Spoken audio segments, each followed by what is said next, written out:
Today, we are going to narrate some scary Reddit stories for you to relax or sleep to, or just to listen to as a podcast. Just sit back, relax, and enjoy.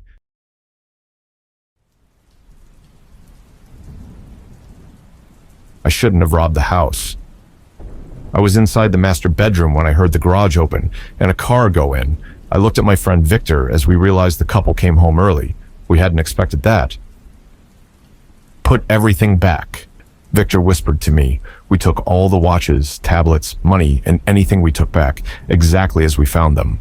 I heard the couple speaking downstairs, but couldn't make out anything. After we put everything back, Victor told me to follow him.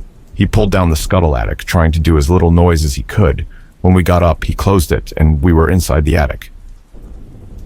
It had a few small windows that brought in sunlight, and the attic was empty, except for a few boxes. We stood there for a minute, waiting to see if we would hear them. We didn't really hear anything, but we didn't hear them leave either. The attic was hot, and it didn't help we were wearing warm clothes, gloves, and baseball caps. "Let's try to leave," Victor whispered. We got down the attic and tiptoed away. Victor opened the door quietly and quickly shut it quietly. "The man is here," Victor said. I asked, "What is he doing?" And Victor said, "He's going into the child's room." When I first entered the kids' room a few minutes before the couple arrived, I was shocked.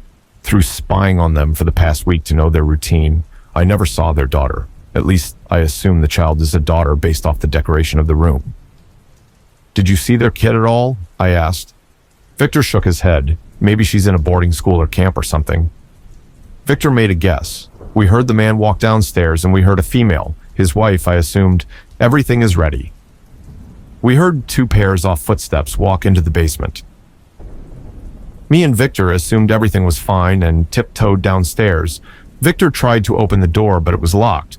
When we tried to find another exit, we heard a saw down the basement and a violent scream. It sounded like a man was getting cut.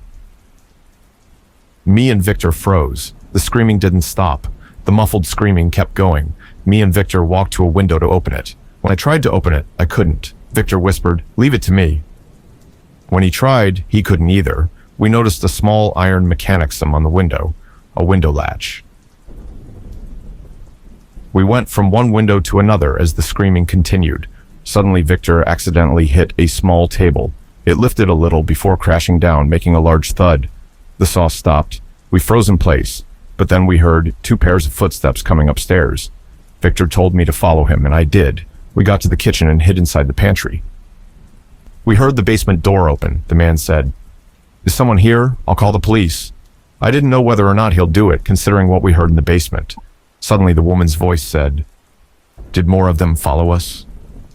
A worry in her voice. The man said, "No one's coming. Let's check around." There me and Victor were, hiding again. We didn't plan on hurting anyone, just a few items stolen, but now violence might be unavoidable.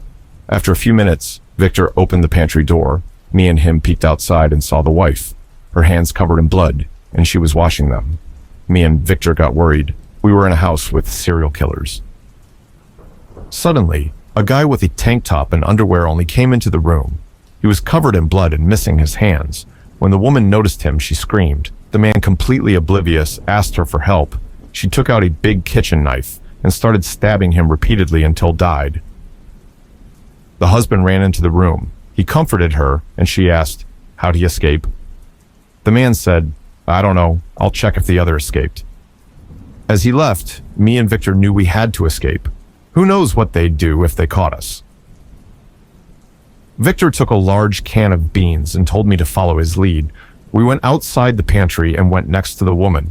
When she noticed us, she was about to scream when Victor hit her in the head. Her skin split open. A few seconds later, she was about to scream again when Victor hit her again and again and again until she died, blood covering half her face.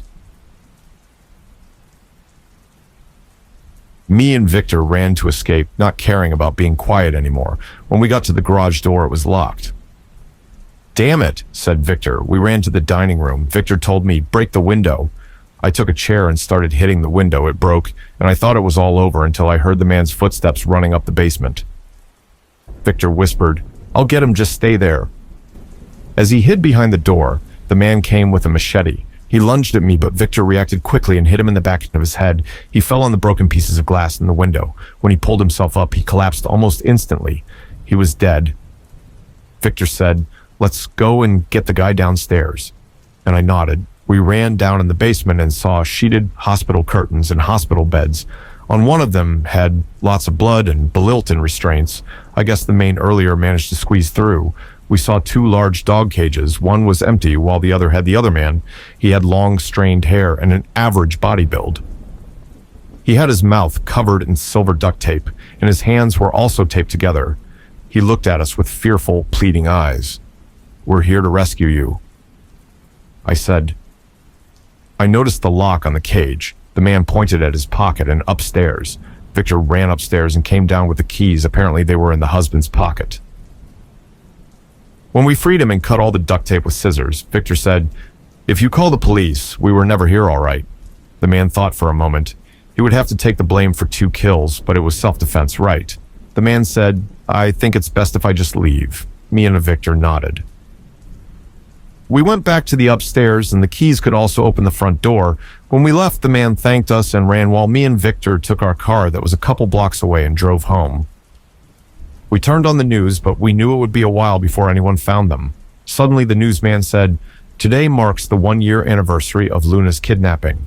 They show a picture of a young girl. Then the newsman said, "This is a video from her parents, Jason and Mariah." They show the 2 people, the same people that owned the house we were just in and killed them. In the video, the 2 said, "Whoever took her, if you're seeing this, please give us our daughter. She's all we want. We'll give you anything." Then the newsman said, "Here's pictures of the 2 suspects. They show the guy we saw the woman kill in the kitchen and the man we just freed," the newsman said.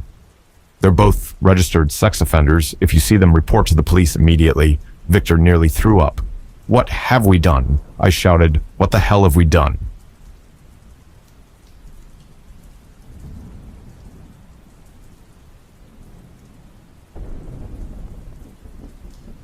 My grandma used to tell me scary stories when I was little. There's one I'll never forget. I was 10 years old when Grandma came to live with us. It was about 6 months after Granddad passed away, and I guess, looking back, she must have been lonely in that big house of theirs, rattling around with only the grief and memories for company. So, despite a few protests from Mum, my parents took her in. There were no protests from me, none at all. Grandma was loud and fun, and I loved her. She had an almost limitless supply of boiled sweets, and she'd always slip me a couple whenever she saw me. She was always the first to stick up for me when I got in trouble too. But it was her stories I loved best. Grandma had all kinds of stories. Stories about growing up during what happened to, and stories about the things she'd get up to with her friends on the South Coast after her family had been evacuated. Sad stories, funny stories, adventure stories. But it was her scary stories that were my favorite. Grandma had lots of scary stories. She told me she dabbled in the occult when she was a teenager, trying out Ouija boards with her friends, tarot cards, fortune-telling, all that stuff. Most of the stories I'd laugh off or forget about not long after she was done telling them. But there were a couple that really did spook me a bit. I was only 10 at the time, you have to understand, and Grandma certainly knew how to bring the stories to life. She'd shut off the lights in my room so only the glow of the night sky shone through the curtains, and she'd shuffle in real close. Close enough so I could see the wrinkles on her face and smell the boiled sweets on her breath. Close enough so her deep blue eyes could stare straight into mine. She must have given me nightmares with a few of those tales. But now, years later, there's only one that I can still remember. Only one that stuck with me. The story about the shower and Mr. Longfingers. Grandma told me about Mr. Longfingers one night after I asked about her baths. Grandma used to love her baths. She'd spend ages in them, light candles and incense, and lie in the tub humming to herself until the water turned cold. It drove my mom crazy. But when I asked her why she loved them so much, she said it was the only place she could relax. It was the only place that was safe for her to relax. You know, people like me who are, well, more sensitive to certain things, we have to have baths, she told me seriously one night, shuffling closer on the bed. I couldn't possibly spend that long in the shower. It'd be far too risky.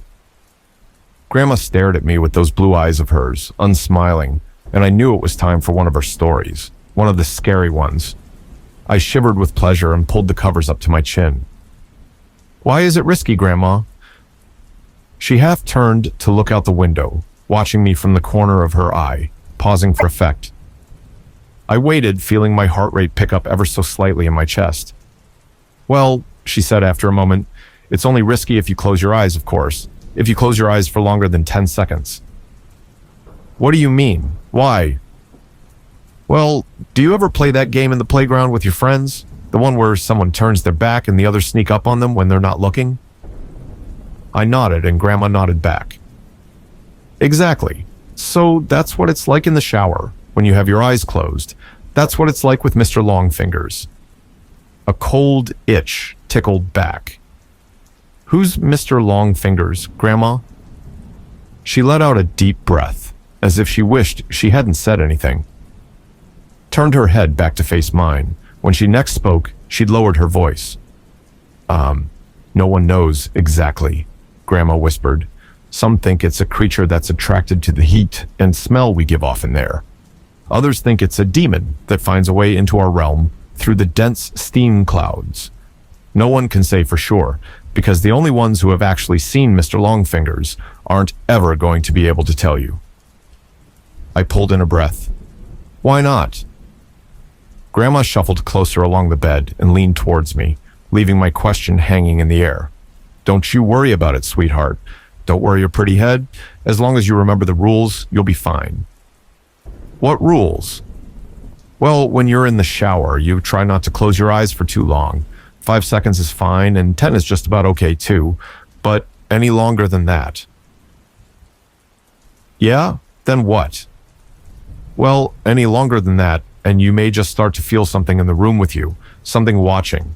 And if you ever go longer than 15 seconds, that's when you might start to hear a noise too." "Hear what?" The soft tap, tap, tap of fingers on glass, fingers drumming against the glass door of the shower. "If you do ever hear that noise, God forbid, will you make me a promise?" "What, Grandma?" "Promise me you'll never open your eyes." I barely slept that night, hardly at all. I'd close my eyes and try to relax, but every time I did, I'd imagine a face pressed against my bedroom window, staring in at me. And when I did finally get to sleep, I had nightmares. Bad ones. I had them all week, in fact. Dreams about disembodied eyes watching me in the dark, and long fingers reaching out to touch my exposed skin. It wasn't any better when I was awake, either. Not really. The shower was the worst. That's when Grandma's story really got to me. I'd never thought about it before, but suddenly I had trouble shutting my eyes in there.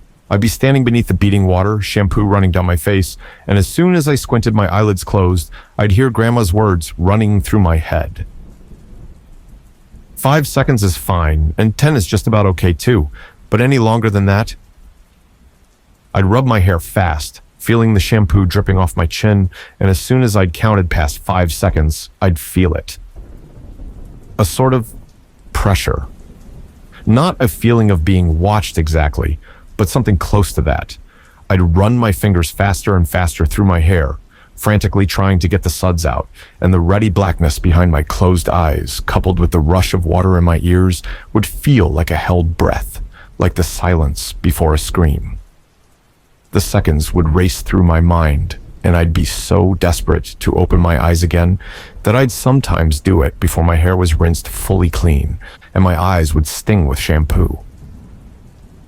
But before I shut them again, I'd always be sure to peer out through the steamed glass door of the shower cubicle, just to make sure I was still alone. It wasn't long before Mom realized something was up. She heard me crying out in my sleep one night and came in to comfort me, asked me what the matter was, and it all came out. I told her about Grandma's stories and about Mr. Longfingers. She got this look on her face when I was telling her, like she used to get with me when I'd made her really mad, this wide-eyed, angry look. Only this time, she wasn't angry with me. She was angry with Grandma. My parents' room was next to mine, and sometimes, if I pressed my ear against the wall, I could hear them talking in there. Soft whispers. That night, though, after Mum was satisfied I wasn't scared anymore and she'd gone back to her room, the whispers weren't soft at all. Oh no. I heard Mum hissing to Dad about Grandma, about the story she'd told me. Mum's voice floated through the wall, sharp and crisp. You know what your fucking mother said to him now, don't you, Simon? Dad's response was an unintelligible mutter. She's told him there's a monster that'll get him if he shuts his eyes in the shower. A monster. The poor kid's been having nightmares about it all week. Seriously, Simon, you'd better say something to her tomorrow morning, first thing, or I will. Grandma came to visit me in my room the following night. That time, as she perched on the end of my bed, there were no stories. Nothing like that. Grandma just sat there and stared down at me, her blue eyes wide and sad. The light from the moon outside my window lit up her wrinkled face.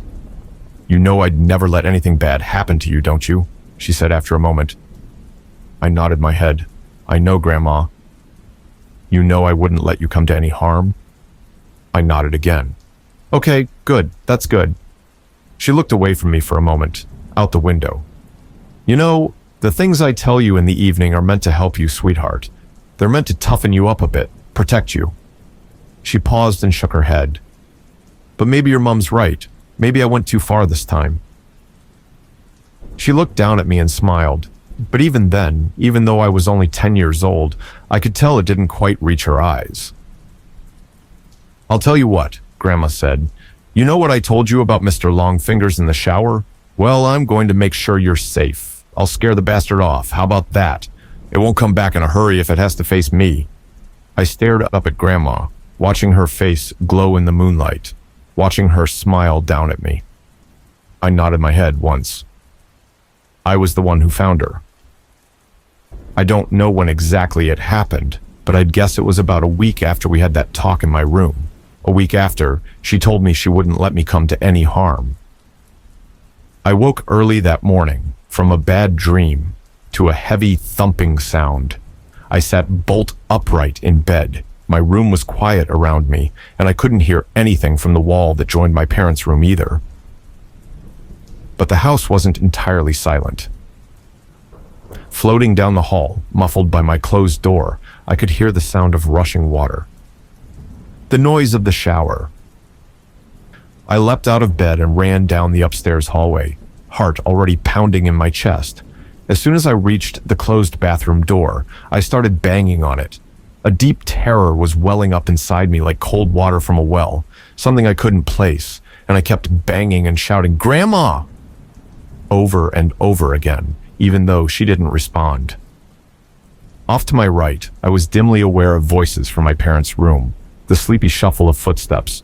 But before they had a chance to make it out onto the landing, I'd lifted my hand to test out the door handle, more out of instinct than because I thought it might actually open. But the door wasn't locked. I kept banging with my free hand, and it swung suddenly inwards, bringing me face to face with a wall of steam. Heat struck my skin. I squinted my eyes against the damp fog and peered into the bathroom. And before Dad pushed me to one side, before everything around me descended into shouting and tears and chaos, I saw her. I saw Grandma. She was lying naked on the floor in the shower cubicle, the water beating down around her. Blue eyes bulging from her face. One hand was curled against her chest, like a dead bird, while the other trailed against the glass of the shower cubicle, the flailing finger marks she'd carved through the steam still clear and fresh. It was a heart attack that killed her. That's what my dad told me. He said Grandma was old and the thing had struck her quickly and suddenly. She would have died fast and without pain, Dad said. She wouldn't have suffered. I knew better, though. Even as a 10-year-old kid, I knew better. And years later, writing this as an adult, I still know better. I also know my wife and kids resent me for refusing to have a shower in the house, for insisting everyone take baths. They pretend it's okay and they humor me, but I can tell they don't really understand it. Not at all. My wife thinks she does. She thinks I still carry the trauma of seeing my grandmother dying in front of me when I was little. I guess she's right, in a way. But she doesn't know the full truth. Nobody does. And no one would believe me even if I told them. No one would believe me if I said the reason I don't take showers, the reason I haven't had one since I was 10 years old, isn't because I'm scarred from the sight of a dead body. It's because all those years ago, when I crept back into the still hot bathroom after the paramedics had taken Grandma's body downstairs, I made sure to check the marks her fingers had carved through the steamed glass of the shower cubicle.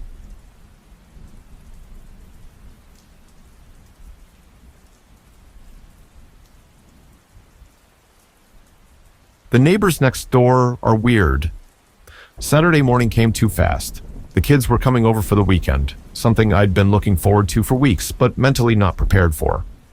Seeing my ex-wife, Sarah, again always stirred something complicated inside me. I had barely finished setting up the house to look like I had my act together when her car pulled up to the curb. I stepped out, plastering a smile on my face. The kids, Evan and Lily, were already bouncing out of the car, running toward me with the kind of enthusiasm I'd missed. I knelt, scooping them both into a hug, feeling the familiar warmth of their small arms wrapped around me. For a moment, everything felt right. Sarah, on the other hand, barely looked at me as she stepped out of the car, her arms crossed tightly over her chest. She looked good, better than she had during the final months of the marriage, and that stung more than I wanted to admit. "You'll pick them up Sunday night?" I asked, still smiling, though the tension was thick enough to cut with a knife. "Yeah, me and Todd," she replied, not meeting my eyes. 7 o'clock. There was a pause, one of those awkward silences that had become so common between us. "Todd, huh? We haven't been divorced more than 4 months, and she's already bringing that homewrecker around our kids."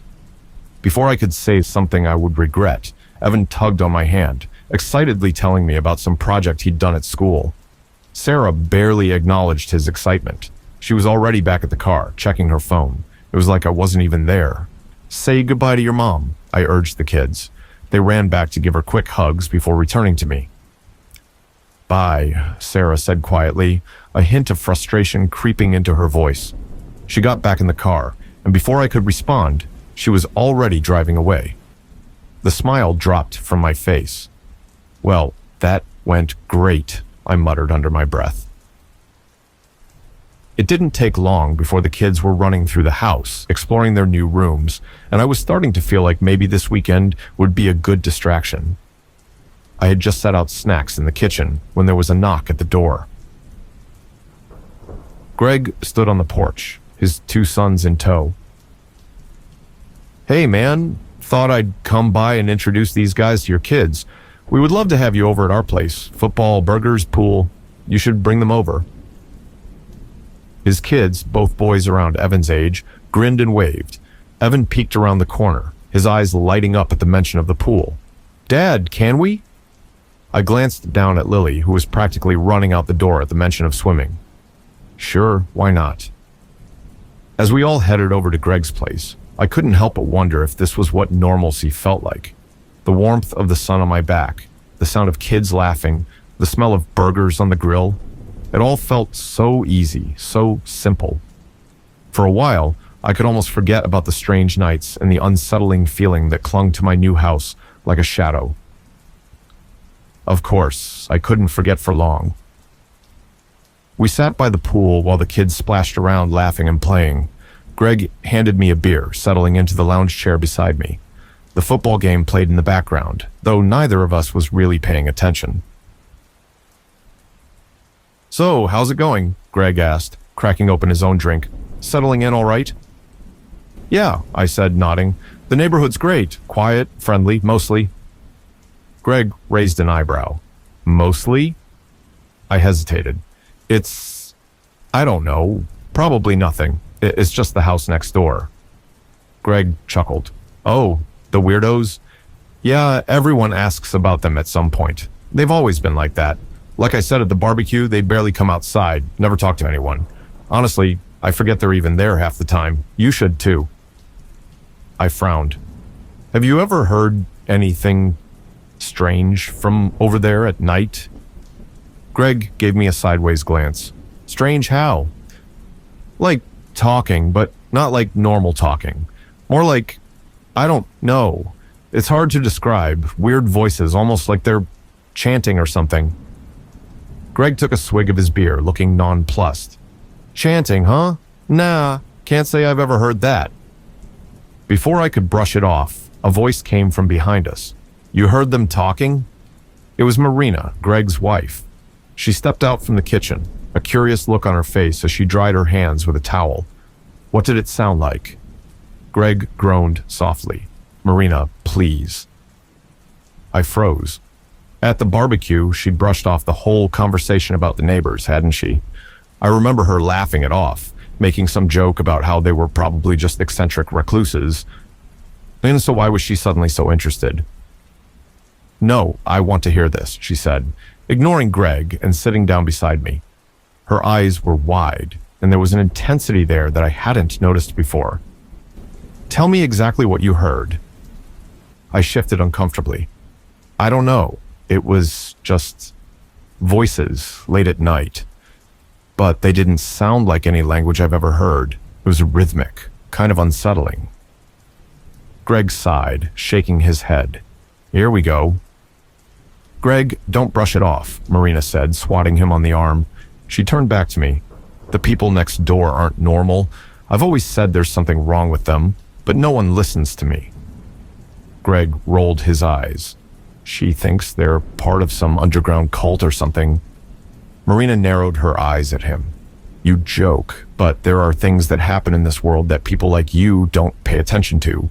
The government hides things, covers up things, and sometimes they use neighborhoods like ours to do it. I chuckled nervously. Like what? Greg snorted. Trust me, man. You don't want to go down this rabbit hole. Next thing you know, she'll be telling you how the government's run by reptilians and they're using mind controls on us. Marina ignored him, leaning in closer. Don't let him scare you off. What you heard, it's real. I've done my research. People like them. They don't just live next door for no reason. There are forces out there, things we don't understand, and those people... She nodded toward the house. They're connected to something. Greg stood up, shaking his head. All right, let's not freak the new guy out on his first weekend here. He's here to relax, not listen to conspiracy theories. As Greg walked away, Marina caught my gaze again, her expression serious. Just be careful.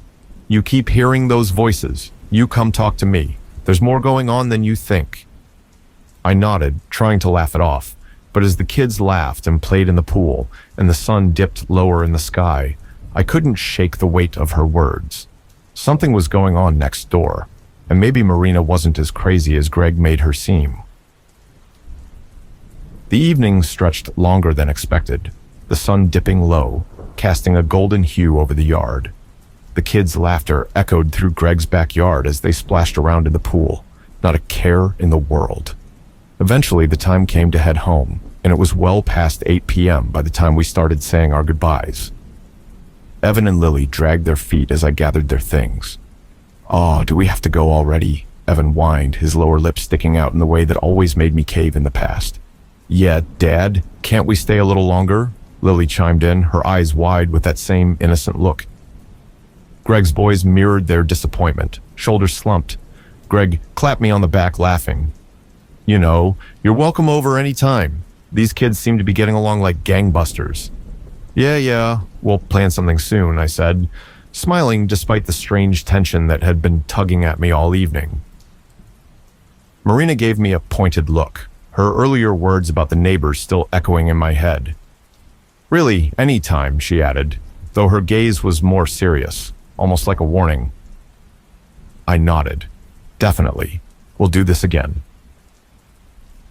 As we headed back down the street, the warm glow of Greg's house faded behind us, and an eerie stillness settled over the neighborhood. The familiar, unsettling feeling crept back in, tightening around my chest as we approached our house. The street was quiet, the sound of our footsteps the only thing breaking the silence. I held onto Evan and Lily's hands a little tighter. Dad, why are you squeezing my hand? Evan asked, his voice curious but light. Just keeping you close, I said, forcing a smile. Ahead, our house loomed, darker than I remembered, And there, next door, the same house that had been nagging at the back of my mind stood in its usual eerie silence. As we neared the driveway, something stopped me cold. The voices, that same low murmuring sound. Not loud, but enough to set every hair on my neck standing on end. It was coming from next door again, that strange rhythmic pattern I couldn't place. Except this time, it wasn't muffled. It was clearer, like it was just on the other side of their door. My heart started pounding, and a cold sweat broke out on my forehead. "Kids, go inside, right now." "Why?" Lily asked, looking up at me with confusion. I fumbled, glancing toward the house next door as I tightened my grip on their hands. "Whoever gets inside first gets ice cream," I blurted out. That got them moving. Evan and Lily giggled, breaking into a run toward the front door, the promise of ice cream spurring them on. I barely registered their laughter as they raced up the porch steps. My eyes were glued to the neighbor's house. The curtain in one of the windows, just a sliver of it, was pulled back. I don't know why it drew me in. Maybe it was the fact that for once, there was some sign of life, some proof that someone lived there. The sight of that tiny gap in the curtain felt like an invitation I didn't want. I stood frozen in the driveway, my eyes fixed on that window. The light inside was dim, casting odd shadows that flickered as if something was moving inside. My breath hitched, my heart pounding in my chest. It was just a crack, a small opening, but through it, I could make out something or someone watching me. A figure? No, not quite. The shadows behind the curtain shifted. It was hard to make sense of it, but there was a shape, a silhouette, maybe? It didn't move like a person. It swayed, fluid, unnaturally, like it wasn't constrained by joints or bones. I blinked, my pulse hammering in my ears, trying to convince myself I was just seeing things. Then it moved closer to the window. I felt rooted in place, unable to tear my eyes away. The curtain twitched just slightly, like someone was peeking out. But what I saw next wasn't right. The silhouette leaned forward, pushing against the fabric. And for a moment, I thought I'd see a face.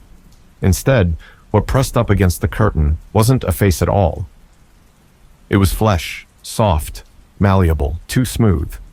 It stretched unnaturally, as if something was trying to force its way out but didn't know how.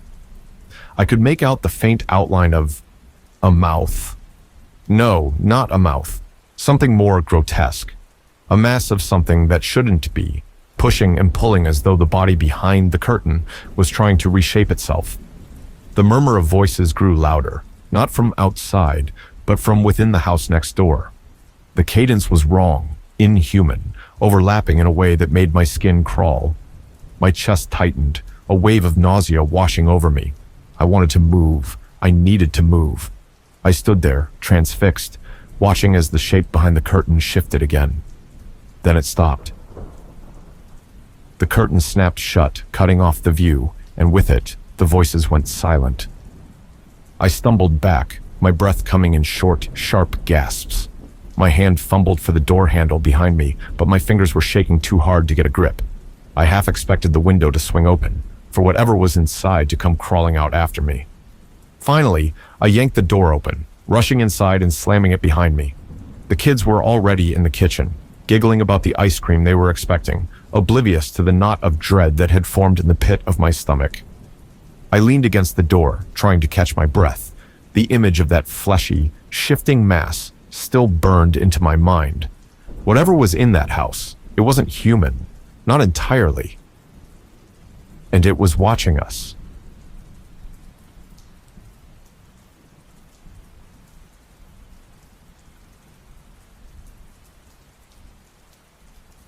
The old water house. Over the health, there was an ancient, crumbling water house where the entire estate's water system was managed. Believe me, we thought it was a miracle how anything that old and manky could keep and pump out any water, but it did. It was made with bricks, with a black slate roof and iron doors, although at the time of this incident, it was just a shadow of its former self, and didn't have any doors. The windows were all smashed in by generations of kids throwing rocks and stones at them. It was there where my mama and her siblings were kids played over the heath, and they all told us it. Spooked them and their mates as it did us. It was a really hot day one summer in the school holidays. The older boys were at home for some reason, and all the younger cousins, me included, were being little brats, so the boys said they would take us all blackberry picking to keep us quiet. Mama agreed gratefully. The boys were really responsible and mature at 16, 17, and 18. They babysat for us younger kids all the time, so we all knew the rules of staying close to the boys and doing what they told us. And so, a half hour later, everyone had their fruit buckets, and we were off. There were 5 of us younger kids. We were all really excited as blackberry picking was a great family favorite activity, and our Grand's blackberry pies were the best. Grand's house led directly onto the back of the heath. There was a fence with a gap at the end. One of my older cousins passed me through to the other, then lifted my tiny wheelchair over the fence. The other kids were through in seconds, and we were away again. On our way to our destination, the older boys told us spooky stories, as they always did, half because they liked scaring us, and a half because we all used to beg them to. There was nothing more terrifying than a story from my cousins H or B. They were masters and so believable. We loved it. We all stopped talking when we came to the waterhouse. Nobody ever dared to speak around or near the waterhouse, not even the older boys. For something so mundane, it always looked, and still does, so eerie. There was a second fence to get through before we reached our beloved blackberry field, but this time as we squeezed through the gap of the fence, we were all more somber as we remembered the old wife's tale, urban legend, that we all knew about the waterhouse. The story goes, once in the early 1960s, there was a gang of bank robbers. They were local to the area and were really nasty pieces of work. Their expertise was terrorizing bank customers and staff alike before grabbing and shooting anything that moved. They did several jobs without getting caught, but they really messed up a particular job, and a sweet 19-year-old trainee bank clerk was shot dead and 5 more people were seriously injured. One of the gang was also shot dead, along with the nastiest member of the gang being seriously wounded in the crossfire. It is said that the remaining gang members escaped with just a few hundred and made their way over to the heath and hid out in the waterhouse. It was newish at that time and was a perfect hideaway for the murderers. There was a lot of contention and stress between the remaining gang. Months, although it was never proven how, the bodies of all 3 of the remaining gang members were discovered rotting away in the waterhouse 6 months later. A few years after the weird stuff and creepy noises started occurring near and around the waterhouse. Mysterious, hairy figures were glimpsed moving stealthily amongst the pipes and wires. A dank, moldy, rotten smell like aging river weeds was always smelt around the area of the waterhouse, and eerie wails and menacing murmurs could be heard day and night. In the late 70s, there was a spate of mysterious deaths of homeless people who would shelter over the heath not too far from the waterhouse. There was nothing to ever link the deaths to the waterhouse, but the locals soon started giving the waterhouse and surrounding area a wide berth because of the creepy history and dark reputation, and that left the waterhouse abandoned and in disrepair. That's what we knew of the waterhouse's dark history. That is why we were so wary and anxious to get away from it as quickly as possible. When we were all through the gap in the fence further away from the waterhouse, U.S. younger cousins built up enough courage to glance over at the building of ill repute before being rounded up by the older boys. They put me in my wheelchair again, and we set off to the blackberry field. We soon arrived at the field, where some other local kids we knew were already there, and we spent a nice afternoon picking and eating the juicy sweet blackberries and splashing in the river, and soon the sun was getting low, and it was time for home. Our journey home was much like the one there.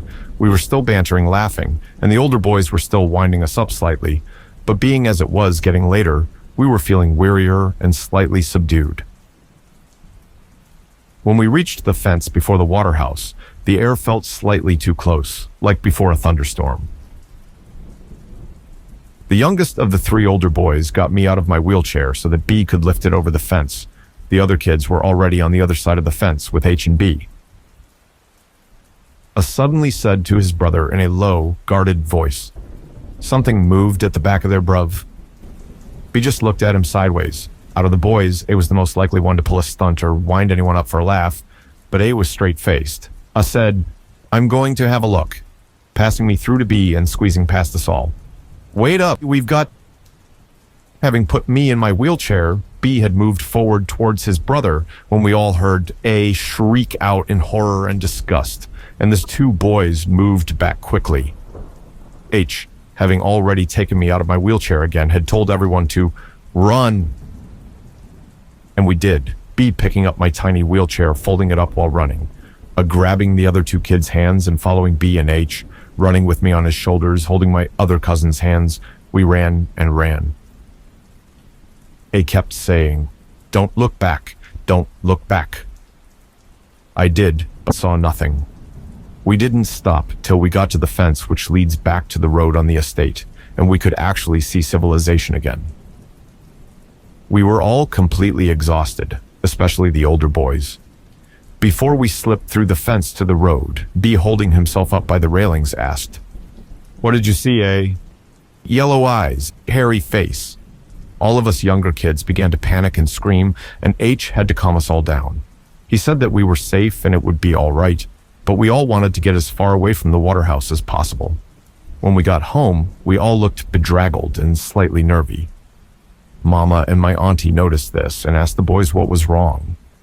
H just said that we just got spooked by an old drunk man in the bushes looking for golf balls to sell, and as that was quite commonplace over the heath, Mama and my auntie just gave us kids a pep talk and hugged us.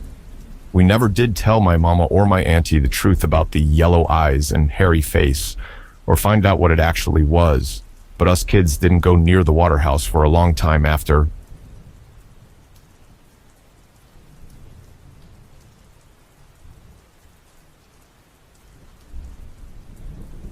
Cockroaches.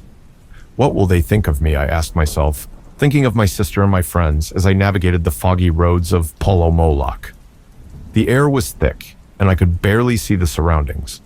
All I had was the dim glow of my car's weak fog lights, a sketchy map, and the remnants of a risky deal. A leap of faith, I thought. But isn't that what life had always been? My lower eyelid had been twitching for weeks. According to an article I'd read online, it was either stress or caffeine. Since I wasn't big on caffeine, it was probably the former. I couldn't even blame myself for my situation. The past few months had been a blur of sleepless nights, kitchen fights, screaming, and endless blaming. All of it had snowballed into lawyers, paperwork, and, eventually, the inevitable divorce. "We're going to be okay. You can do this, Elisa." I took a deep breath, exhaling shakily. This is the fresh start we need. A blank slate, away from the tragedy of my failed marriage, away from the shadow of my sister's success. No, I corrected myself. I'll make a name for myself. With my small business, my human hair wig venture, I vowed to succeed. "Where are we going, Mother?" Melissa's voice broke my thoughts, her tone heavy with boredom from the long drive. "Our new home, sweetheart," I replied, trying to sound cheerful, even though I wasn't entirely convinced myself. As the house came into view, it loomed gray and lifeless against the backdrop of smaller, shabbier homes. Even through the fog, the building's size was imposing. Its dingy gray picket fence added to its unsettling presence. Asterisk, asterisk. It needs some work, sure, but it's big enough for us, and impressive enough for my friends, I thought as I pulled up to the curb. I parked the car and turned to Melissa, who had dozed off during the drive. "Mel, we're here," I said softly. She groaned in protest, clearly exhausted. "Fine," I sighed, rolling my eyes. "I'll handle everything for now." The ground squelched beneath my feet as I approached a small, disheveled old woman standing in a mud puddle. "Are you Miss Malloch?" I asked, fighting the unease building in my chest. "Why, yes, I am," she replied, revealing a grin that showed rotting teeth. "You're the new owner, then?"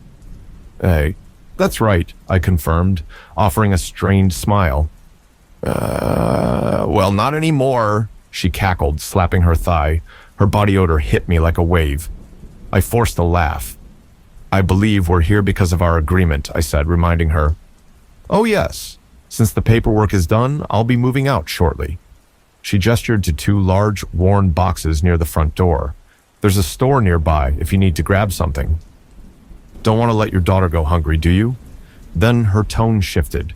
Can I have some of your hair? My stomach flipped. What? I guess I'll just wait for your daughter, she said cryptically, her thin lips curving into an unsettling smile before she shuffled off toward her boxes. A chill ran down my spine. What an odd woman, I thought, watching her leave at a speed that seemed too fast for her frail appearance. Doubts about her ownership of the house swirled in my mind, but the paperwork had been verified. Everything's legal. There's no reason to worry. After barely 5 minutes, she messaged me to say she had already left. No chance to grab anything from the store. The house felt strange. As we stepped into the yard, the sparse, dying vegetation and mud puddles made it look more like a wasteland. The front door creaked open, revealing a vast, cold, and dimly lit corridor. I flicked on the light switch, only to see two grotesque skeletons hanging from the ceiling, locked in an eternal embrace. Their hands had been fitted with light bulbs, casting an eerie glow. Mom, are those mud prints? Melissa crouched, pointing to the floor. I followed the trail of muddy footprints leading to the bathroom. That woman must have used the bathroom before leaving, I thought irritably as I grabbed a rag to wipe the floor. Mel, go unpack our things from the car and get your room ready, I called out. She groaned, but obliged. That exhaustion hit me like a freight train when I finally lay down on the bed. I barely had time to close my eyes before I slipped into a deep, dreamless sleep. I woke suddenly to the sound of metal crashing on the floor. My heart raced as I strained to listen. Footsteps, whispers. Melissa, I whispered, my body rigid with fear. My phone was useless, no signal. Then I heard it again, muffled footsteps, this time faster, heading toward Melissa's room. Panic surged through me as I grabbed the nearest object, a lamp, and bolted for her door. Melissa! I threw open the door, and in the darkness, I saw a figure standing beside her bed. But as I moved closer, it vanished into thin air. The air grew thick and putrid. Asterisk, asterisk, rotting flesh. My stomach lurched, bile rising in my throat. Melissa, are you okay? I flipped the light switch. She pointed at her belly. I rushed over and lifted her shirt, revealing a massive, throbbing, pimple-like swelling. My heart stopped as it wriggled beneath her skin. What is that? I thought, horrified, when suddenly a cockroach erupted from the swollen lump, followed by hundreds more. They poured out of her belly, leaving a gaping, bleeding hole. Her organs pulsed inside the wound as blood pooled around her. Help me, she whimpered, before collapsing in a heap. A scream tore from my throat. Then I woke, cold, sweaty, and shaking. Just a nightmare, I told myself, trying to calm my racing heart. Just a nightmare. For a moment I lay in bed, heart hammering in my chest, the memory of the nightmare still fresh. But there was no time to linger. I had orders to fulfill, 2 wigs to complete this week. My new wig-making business, my fresh start, couldn't wait. After watching a video online about a man who made millions selling human hair wigs, I'd thrown myself into the industry, using part of my alimony to get started. This one would work. I could feel it. I'd already received 2 orders this week. The future was promising. I sat down at my workstation, but just as I started weaving the strands together, I realized something. I'm out of human hair. Melissa, I called out, hoping she was nearby. Can you help Mommy, please? Check the boxes for any spare hair. There's nothing in here, she replied after rummaging through the supplies. Hours passed as I searched through the house, desperate for any solution. Finally, I slumped in defeat. I can't fill these orders without hair. What am I going to do? My gaze drifted toward the dresser mirror. I stood, staring at my reflection, my long hair cascading down my shoulders. It's not enough, but it's something, I thought, a strange energy surging within me. Without hesitating, I grabbed a pair of scissors and began cutting away my own hair, the sharp sound of the blades snipping through the strands, filling the quiet house. It wasn't much, but it was something. This will have to do. Hours passed as I worked on the wigs, pushing through the exhaustion that tugged at my body. Just as I finished one of the wigs, a sharp, stabbing pain ripped through my stomach. The agony was so intense that I fell to the floor, gasping for air, clutching my belly. The pain subsided as quickly as it had come, but I remained on the cold floor, trembling, disoriented. I forced myself into a chair, still clutching my stomach. What was that? A faint, manic laugh echoed through the house. My breath hitched. Who's there? I scanned the room, my mind racing. I must be sick. My thoughts were muddled, but I had no time to dwell. I picked up the phone and scheduled a doctor's appointment for later that day. After explaining the situation to Melissa, I drove to the clinic, the pain still nagging at me. The doctor ran several tests, blood work, ultrasounds, stool samples, but when it was over, she shook her head. "Your tests are normal," she said, as she wiped the ultrasound gel from my stomach. "There's nothing abnormal in your results." "Are you sure?" I asked, my voice trembling with frustration. Earlier, I felt like I was dying. "I can't give you a diagnosis unless something comes back in the tests," she said, a frown pulling at her lips. "I'll prescribe mild painkillers for now." I left the clinic feeling defeated, the sense of unease gnawing at the edges of my mind. Something's wrong. I know it. That night, over a quiet dinner, Melissa brought up the subject again. "My friend says our house is cursed." I rolled my eyes. "Not this again." "The last person who owned this house went insane," she continued, her voice low. "They say the old owner is a mambabarang." "Nonsense," I snapped. "People around here believe in all kinds of superstitions. This house was a bargain because it's old. That's all." Melissa stared at her plate, clearly unconvinced. The air between us felt thick with tension, but I didn't press the issue. I had enough to worry about without indulging these ridiculous local myths. The next afternoon, our visitors arrived, my friends. As they stepped into the living room, I could feel the weight of their judgment in the air, their eyes darting over the house, the mismatched furniture, the faint smell of mildew. Brittany, with her perfect hair and designer clothes, was the first to speak. "What about you, Elisa? Any exciting news?" I straightened my back, plastering on a confident smile. "Well, I've started a new business. I'm making human hair wigs." "Oh." Brittany's voice trailed off, and the polite smile on her lips barely concealed her disinterest. "It's a lucrative small business," I added, forcing enthusiasm into my voice. "I already have a few orders." There was an awkward pause. Taylor, always the blunt one, leaned forward and tapped her manicured nails on the table. "Elisa, darling, is it just me, or is there noise coming from your walls?" The room went still. My heart sank as I saw Taylor glance around with barely disguised amusement, knocking on the walls, producing a hollow sound. Cheap construction, I'm sure. Varmints probably live between these walls. My nerves prickled beneath my skin. I could feel their judgment like 1,000 tiny cuts, sharp and insidious. "The house is vintage," I said, trying to hold on to my composure. "A little wear and tear is expected." Suddenly, the front door flew open with a loud bang, and everyone jumped. Melissa stood in the doorway, pale and frantic, with a tall, lanky man behind her, a stranger. "Mom, you need to listen," she cried. "We need help." "Who is this?" I demanded, my voice trembling. "This is Mr. Aguila. He's an albulario. He can help us." Melissa's voice was high-pitched, pleading. The man stepped forward, spreading his arms wide. "The old woman who owned this house is a mambabarang. You must leave immediately, or she will complete her ritual and take your lives." He threw a handful of something, salt, in our direction. My friends recoiled, disgusted. "What's that smell?" Taylor gasped, covering her nose.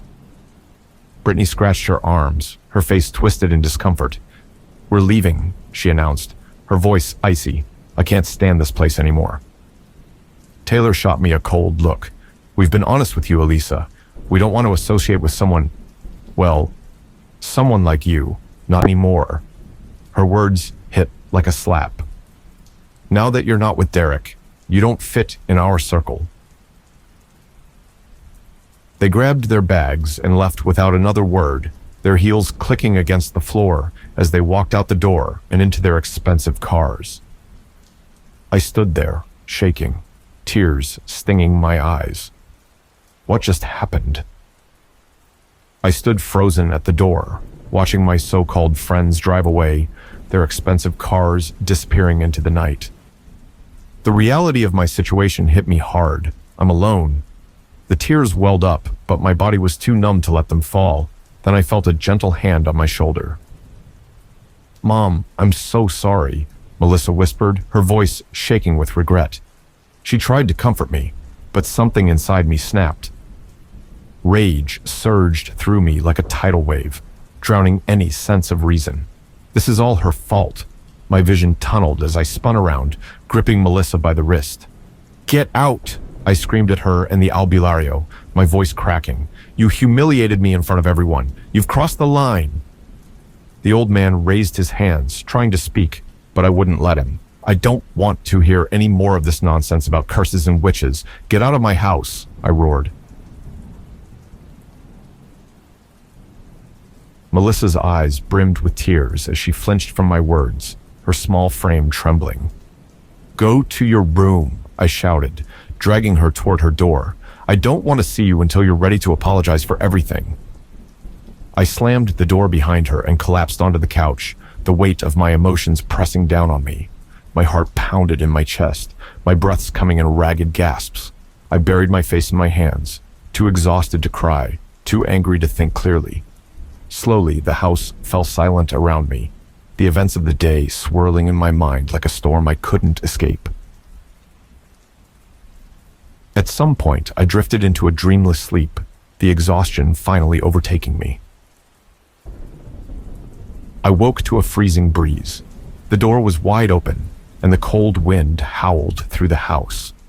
I bolted upright, confused and disoriented. How long had I been asleep? Moonlight streamed through the windows, casting long, eerie shadows across the dimly lit hallway. The house felt colder, more oppressive, as I wandered through it, my footsteps echoing in the emptiness. Suddenly, a bone-chilling cackle filled the air, followed by the sound of anguished screams. Melissa. Adrenaline surged through me as I sprinted down the hall toward her room. My mind raced, but nothing could have prepared me for the sight that awaited me on the other side of her door. Melissa lay in bed, her body contorted in a grotesque position, her eyes wild with terror. Her hands clawed at her stomach, where her skin rippled and moved unnaturally. Blood oozed from deep scratches, pooling beneath her. "Mom!" she shrieked, her voice barely human, more animal than girl. "It's inside me! Help!"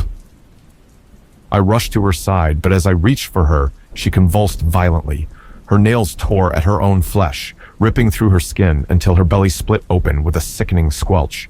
My stomach lurched as hundreds of cockroaches spilled out, pouring from her insides, their tiny bodies writhing over the bed, the floor, and finally, my hands.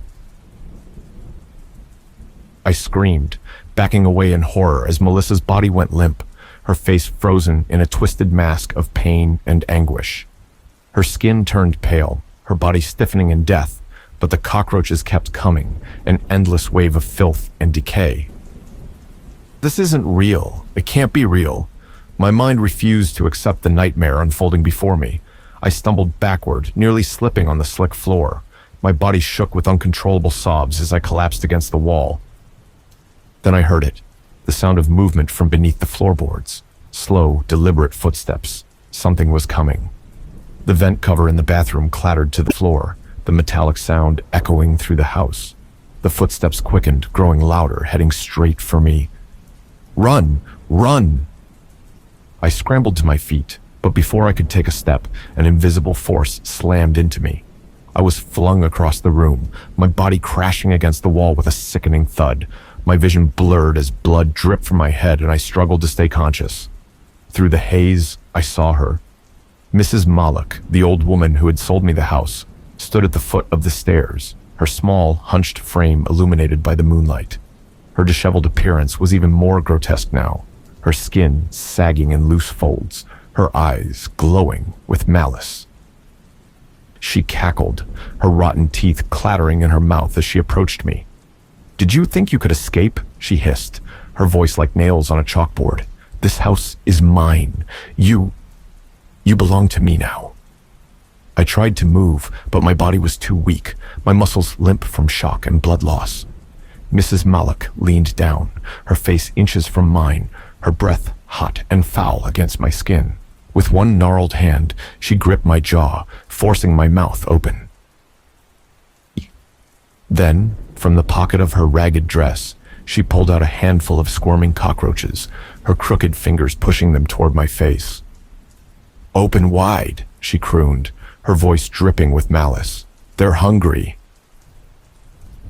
I screamed, but no sound escaped as she forced the cockroaches into my mouth. Their legs scratched against the inside of my cheeks, their bodies writhing down my throat as I gagged, choking on the taste of rot and decay. My vision dimmed, the world fading to black as Mrs. Malak's laughter echoed in my ears.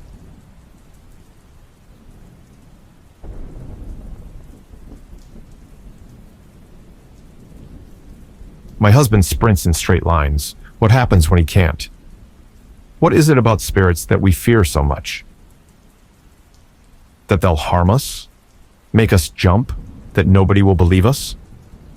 For my husband, it's what they can show us. I don't want to see. It was the first time I'd ever heard him truly terrified. We were new to the area at the time, walking through a local park for the first time. After living at our previous apartment for so long, where the landlord had a strict no pets policy, we were seriously considering getting a dog. I asked about when we would go to a local dog shelter. That's when he said it. I don't want to see.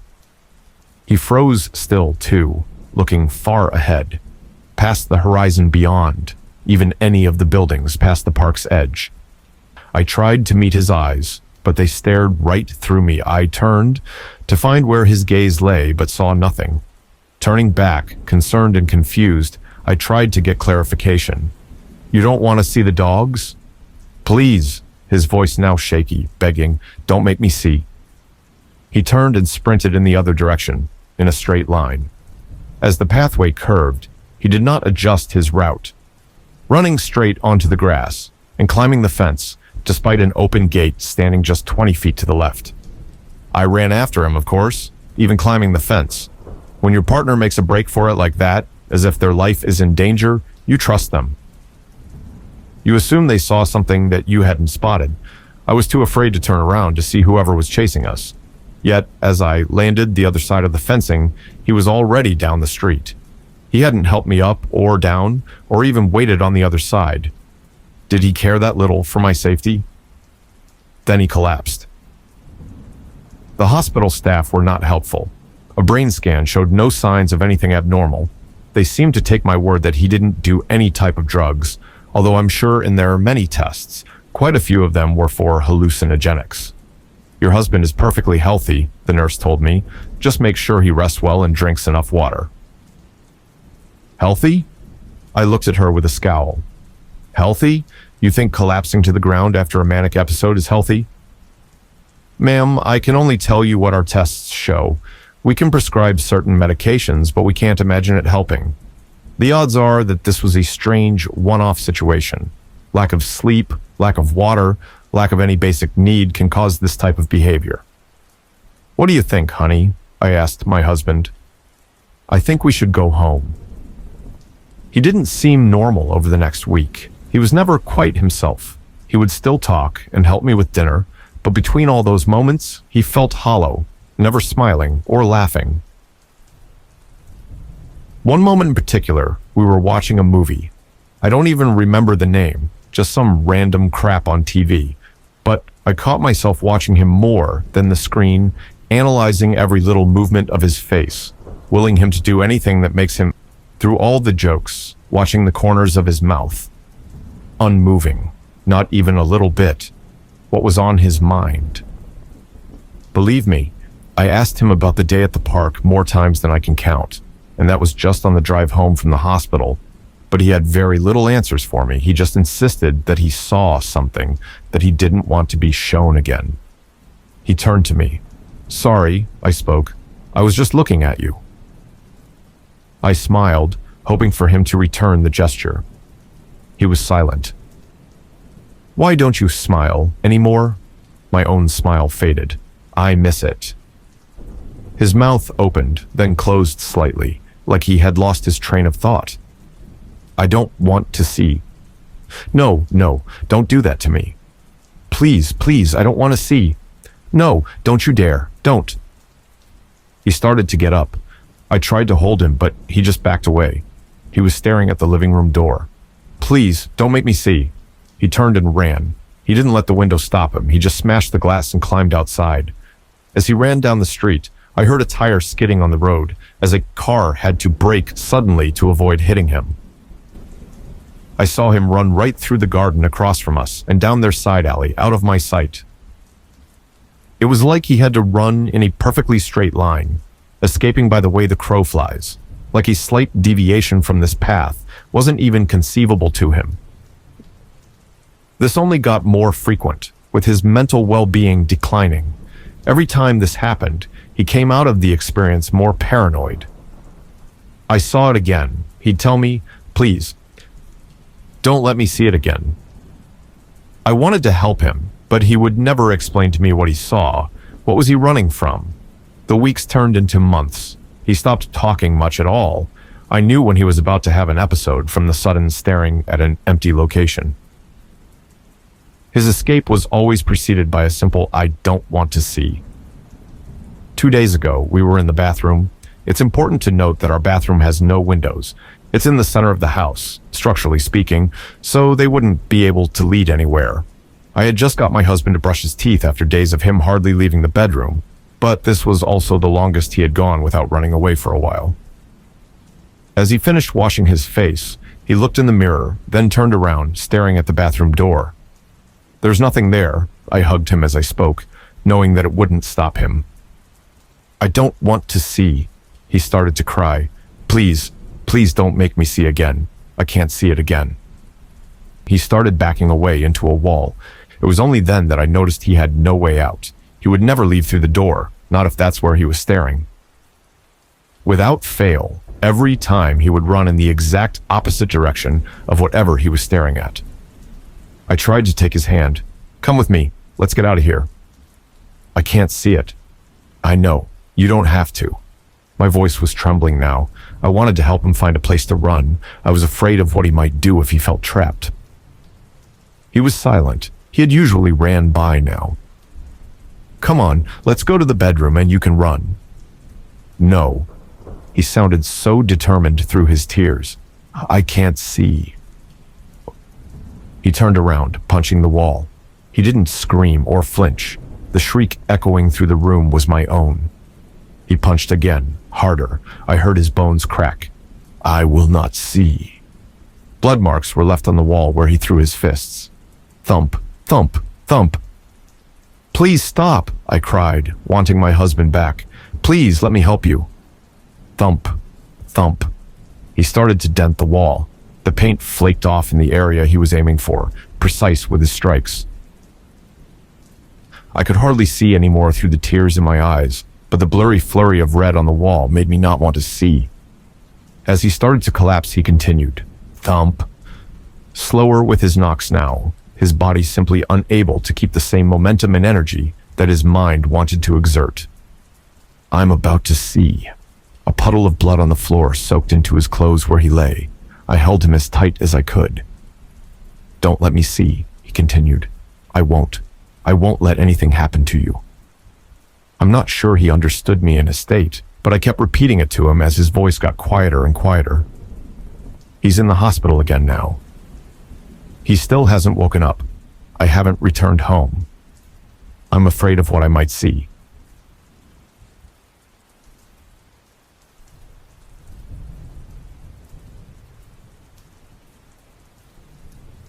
Maddy and the ghost. When I moved in with Grandma about 5 years ago, I didn't know what to expect. Grandma had been living alone since Grandpa died earlier that year, and when they diagnosed her with dementia when I was a senior in high school, it seemed like a bad omen. Though they had caught it early, the doctors had suggested that living alone would probably only help her condition deteriorate faster. Dementia patients often see their condition slow when they have company. Your mother has lived alone since your father died, and if someone were able to live with her, I think the ability to have someone to talk to would help her immensely. Mom and Dad had looked at each other, not sure what to do about the situation, but seemed to come to a decision pretty quickly. With me looking at college and them unable to afford housing in the dorms, they offered me a compromise: live with my grandma and attend college nearby, or spend some time trying to get scholarships and grants to pay for my own housing. Grandma and I had always been close, and she was delighted to let me stay with her while I attended college. There was no worry that I would sneak boys in or throw parties. I wasn't really someone who did that sort of thing, and they knew that I would be home most evenings studying or resting for the coming day. I moved in at the beginning of the academic year, and that meant I was there for Halloween. Grandma and I had been living pretty harmoniously, only butting heads a few times when I came home late from classes. Grandma liked to be in bed by 9, and she didn't like to be woken up when I came in late. Grandma liked to spend most of her time in bed, watching TV and knitting, but I still came in when I had the chance to talk with her and visit. Some days she knew who I was. Some days she thought I was my mom, but she was never hostile or confused with me. If she called me by my mom's name, I was Claire, and if she called me by my name, then I was Julia. Either way, we talked about our day and about life in general. I learned a lot of family secrets that way, things that she was surprised I didn't remember, and I was glad for this time with her while she was still lucid. So when I came in to find her putting candy in a bowl, I was shocked she was out of bed. She was huffing and puffing, clearly exhausted, and I wondered when she'd had time to buy the candy. She didn't drive, didn't have a car, and I didn't remember buying it. She looked up happily, holding the bowl out to me in greeting. "Claire, there you are. I wanted to hand candy out to the kids, but I feel so weak. I must be coming down with something, but I can't disappoint the kiddos." Grandma seemed to forget that she was pushing 65 and not in what anyone would call good health.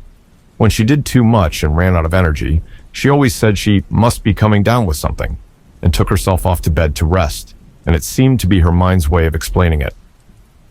Somehow, it seemed I had forgotten it was Halloween, but Grandma hadn't. It wasn't that surprising. If there was one thing you could count on Grandma to remember, it was Halloween. Grandma had always been in love with Halloween, at least according to Mom. She'd insisted I decorate earlier in the month, had made us get a pumpkin from the store, which I then carved and set on the stoop, and if she had been in better health, she would have likely been in costume handing out candy.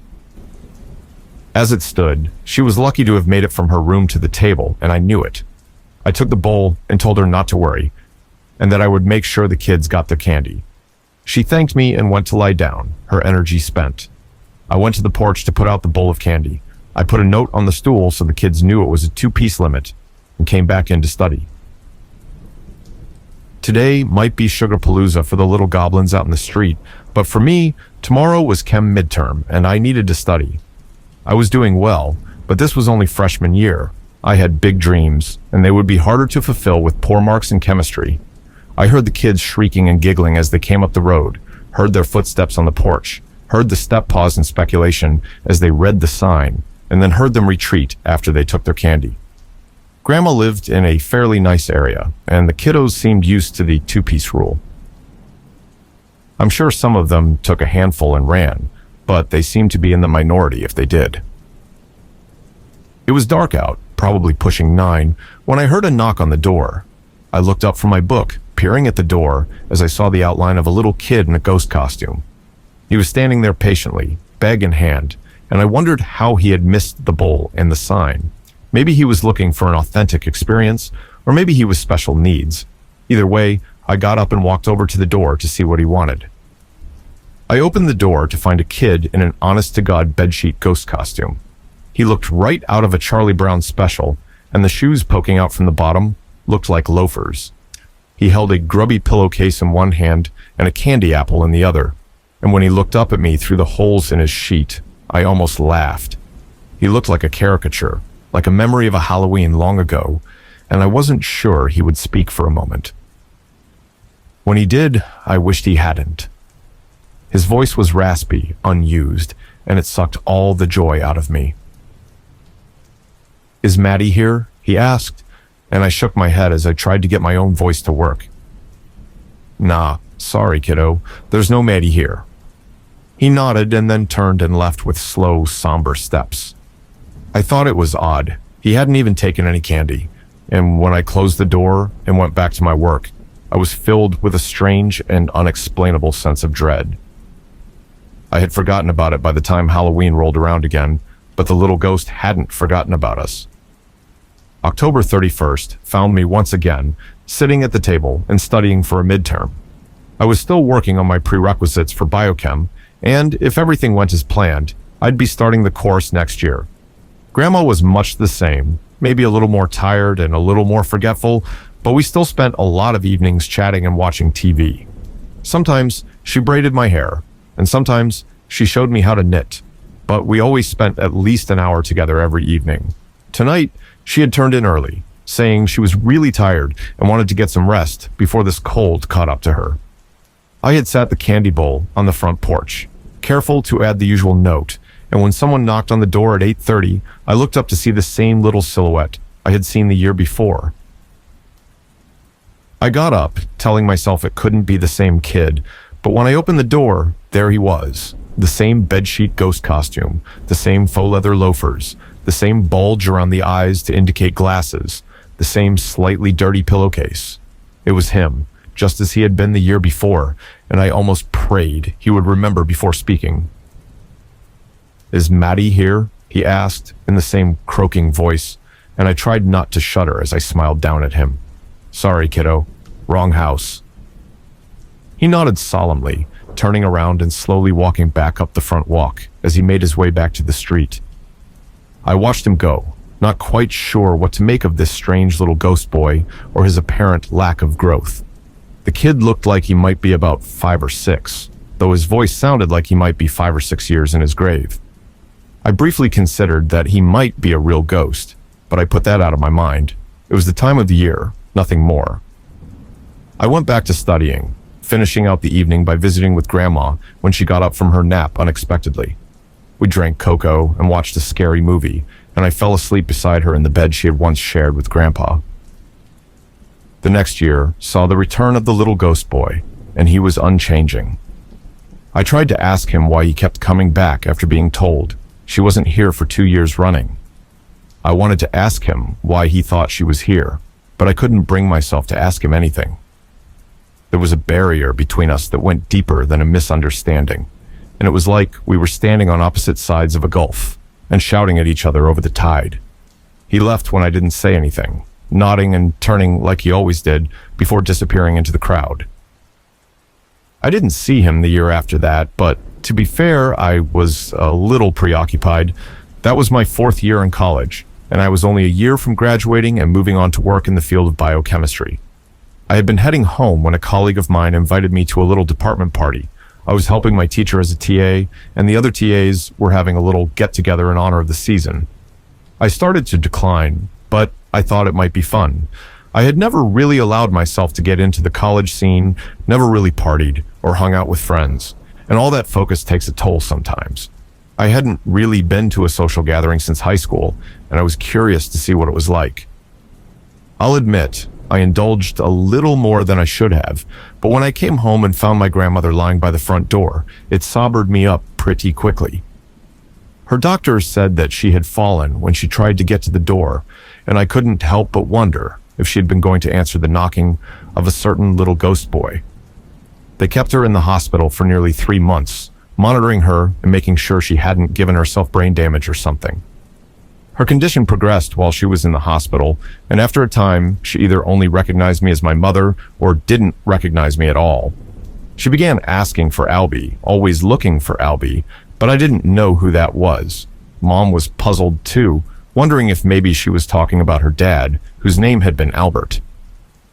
I've never heard her call him Albie, but I suppose it could be a nickname. They knew each other as children, so it's entirely possible. After a while, they sent her home, but the prognosis was not good. They gave her less than a year to live, saying she would need round-the-clock care from now on. I didn't need to be asked this time. I felt guilty for not being there, and I knew that I had to be there for her now. I took a leave of absence from school, putting my plans on hold so I could take care of my grandma. I continued to take some courses online, hoping to not get too far behind, but I devoted most of my time to her.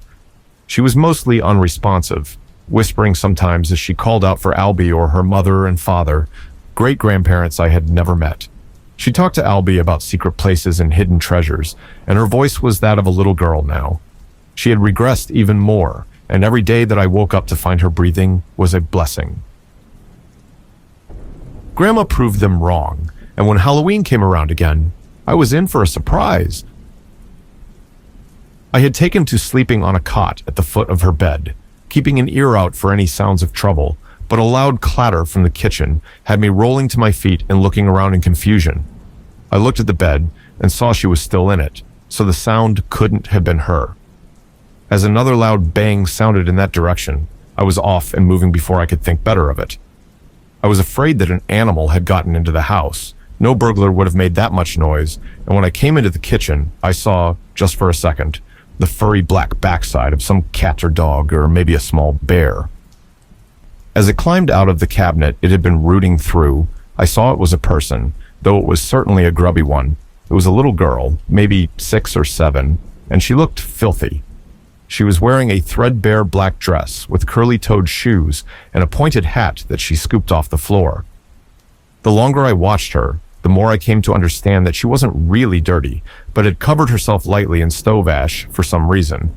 She didn't seem to have noticed me. She was digging through cupboards and drawers as she searched for whatever it was she was after, leaving destruction in her wake. "Hey," I called out after some of my surprise had faded. "What are you doing?" The girl turned and looked confused as she took me in. "What are you doing here? This is my house. You better leave before my mama sees you and gets mad." She continued to look through things, working her way into the living room, and I followed behind her, not sure what to say. Was this a dream? If it was a pretty vivid one. I could feel the carpet beneath my feet, hear the leaky faucet in the kitchen, smell the lunch I had cooked a few hours before. The little girl had wrecked half the living room before I shook off my discomfort and asked her what she was looking for. If this was a dream, then I supposed I had to play along. "I need my pillowcase, the one with the pumpkin on it. It's my special Halloween bag and I can't go trick-or-treating without it." I opened my mouth to ask where she'd left it, but I stopped suddenly as something occurred to me. Hoan. I had seen that pillowcase before. It had been in Grandma's closet for ages, and when I had offered to wash it for her, she had shaken her head and said it had too many memories. There was a pumpkin drawn on one side in charcoal, a black cat on the other side, and a witch's hat between them. Someone had sewn strings around the top so it could be pulled shut, and it looked like a grubby peddler's sack. Surely, if this was a dream, then Grandma wouldn't mind if I gave this child the bag. Maybe that's why she had been keeping it, just in case this kid came looking for it. I told the girl to wait for a minute and that I would get it for her. "Okay, but hurry. Halloween won't last all night." It took a little looking, but I finally found it under some old quilts at the top of the closet. At some point, Grandma must have recolored the cat and hat, and I wondered when she'd had the energy. She hadn't even been out of bed without me by her side in over a year, so she must have done this before her fall. I took the bag out to the living room and held it out to the girl who was leaning against the sofa. Her eyes lit up, and she snatched it happily as she danced around and thanked me. "Thank you, thank you, thank you," she trumpeted. "Now I can go trick-or-treating as soon as," and as if on cue, a knock came from the door. The little witch ran to answer it, and I was unsurprised to see the little ghost boy waiting for her. "Maybe," he said happily, and she wrapped him in a hug like she hadn't seen him in years. "Albie," she trumpeted in return, "ready to go?" "For ages, slowpoke," he said, the smile beneath the sheet coming out in his words. The two left the porch hand in hand, disappearing out into the crowd as they went to go trick-or-treating. I watched them go, feeling a mixture of warmth and completion, and that was when I remembered my grandma. I had left her alone for a long while, and when I went to check on her, I found her too still in her bed. I started to begin CPR, but after putting a couple of fingers to her throat, I knew it was too late. She was cold. She had likely been dead before I was awoken by the clatter in the kitchen, and I held back tears as I called the ambulance and let my parents know that she had passed. The funeral was quick. Grandma was laid to rest next to Grandpa, and a week later, I was helping Mom clean out Grandma's house. It was my house now. Grandma had left it to me in her will, and Mom was packing up some mementos and deciding what to donate. We were going through her closet when I found a box with keepsakes in it.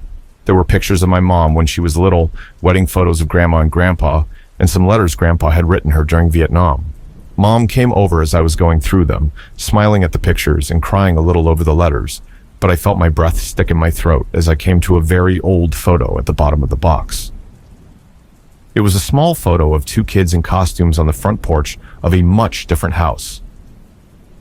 One was a ghost, his eye holes bulging with glasses, and the other was a witch who had clearly rubbed wood ash on her face. "Julia?" Mom asked, the picture shaking in my hand. "Honey, are you okay?" The picture fell back into the box, and there on the back was the last piece of the puzzle. Madeline and Albert, Halloween 1960. That was the last I saw of the little witch or the ghost, but when Halloween comes to call, the two are never very far from my mind. I always hand out candy and decorate the house, just as Grandma would have wanted. You never quite know what sort of ghosts and goblins might come to visit.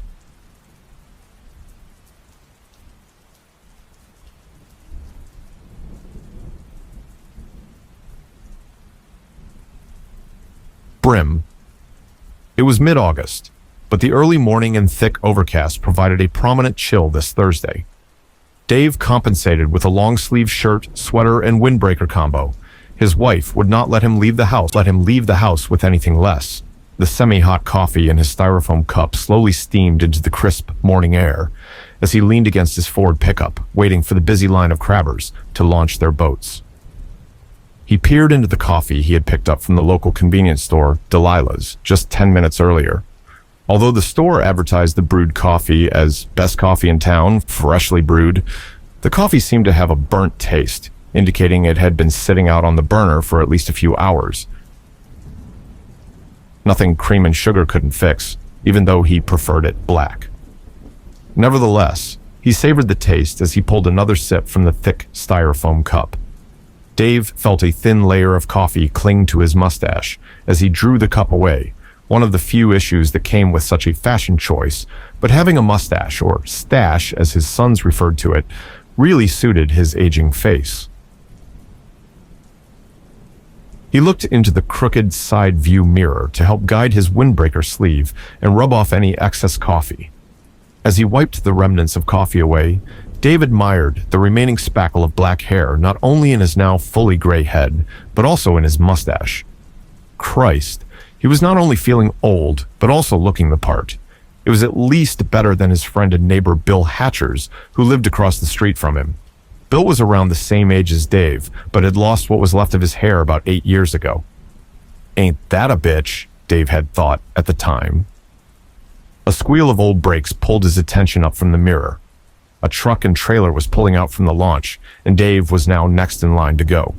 He popped the styrofoam cup's plastic lid back on and pulled himself inside the truck onto an old, patchy bench seat. The launch of the boat had not gone as smoothly as he would have hoped, but isn't that what everyone thought when pulling such a maneuver? The awkward, sharp curve in the boat launch approach did not provide any favors either when pulling around to back in, but Dave managed to pull it off as he had done many times before. After successfully launching his boat, he parked the pickup in one of the many elongated parking spots nearby in the adjacent gravel lot, if you can call spray paint on loose gravel a parking spot. He didn't bother locking his old pickup next to other empty trucks in the lot, as neither did anyone else that morning, and started his way down to the dock. The thick rubber-brown boots he was wearing crunched on the gravel as he walked toward the dock, and then moved to a soft thud as he transitioned onto the dock's surface, where the boat was tied onto one of the many silver cleats. Dave bought the 18-foot aluminum boat from a friend of a friend down in Seattle about 10 years ago. On his way back from the purchase, he had also bought the Yamaha outboard engine from somewhere more local when he got back into town the following day. The boat itself had a single bench seat closer to the bow and a single swivel chair sticking out near the stern closest to the motor for easier steering. This left a decent amount of room in the middle of the boat for gear, a cooler, and in the case of this morning, crab pots. Although the boat had no name painted on the side of the aluminum shell, Dave had referred to his tiny vessel as Radar, after his childhood German shepherd that accompanied him as a boy. Dave liked this name not only due to it being his late dog's name, but also thought the name suited the boat great for occasions such as this one. The name itself gave good luck when looking for just the right spot to drop crab pots. He swung his leg over the side of the boat, being careful not to clip his boot on the crab pots stacked neatly between the bench seat and the swivel chair. He wouldn't dare be seen falling into the boat, or even worse, out of the boat, in front of the audience that was amassed at the top of the boat launch, waiting their turn this morning. Dave swung his other leg into the safety of the boat and settled onto the cracked leather chair, placing his coffee in a crudely made cup holder attached to the rim of the boat. He then turned to pull back on the old, frayed ripcord on the face of the Yamaha engine. With the first few attempts, the old engine sputtered, came to life, then died. The outboard motor could definitely use replacing. Next year, Dave thought, although he had been saying that now for the past 2. The squawk of seagulls was starting to become louder and more evident as the morning started to warm, even with the gloomy overcast. He yanked again on the ripcord, and this time the engine sprang to life, drowning out the above seagulls. Looking up, Dave threw up a wave to the old man patiently waiting to back in. With little effort, Dave swung the boat outward, facing toward open ocean, then slowly drifted Radar out of the launch area. Brimmer Bay, or Brim, as locals in the area call it, is one of the last places in Washington to open for Dungeness, and due to this, Dave never wasted a season. This was his 33rd year as an active participant in the recreational crabbing season, and he always made time for opening day, even in choppy conditions like this. As he slowly moved out of the vicinity of the boat launch, the wind slightly picked up as he pulled away from shore. Along with the wind, tiny swells and white caps were slapping the boat and kicking up sea spray which stung his already cold red face. 10 minutes later, farther out now, the waves seemed to die down a bit, giving Dave the go-ahead to throttle the 50-horsepower engine for some speed. The 50-horsepower engine was not necessarily overkill for a boat this size, but it definitely had some get up and go when met with the right conditions. After 30 minutes or so, Dave's field of view started to fill with a collection of red, white, orange, and yellow buoys, which floated lamely along the top of the dark, murky water, marking the first of the crab pots that early morning risers had set out before he had arrived. He began to throttle down as the cluster of buoys began to thin. The speed of the boat slowed as he passed the final remaining markers.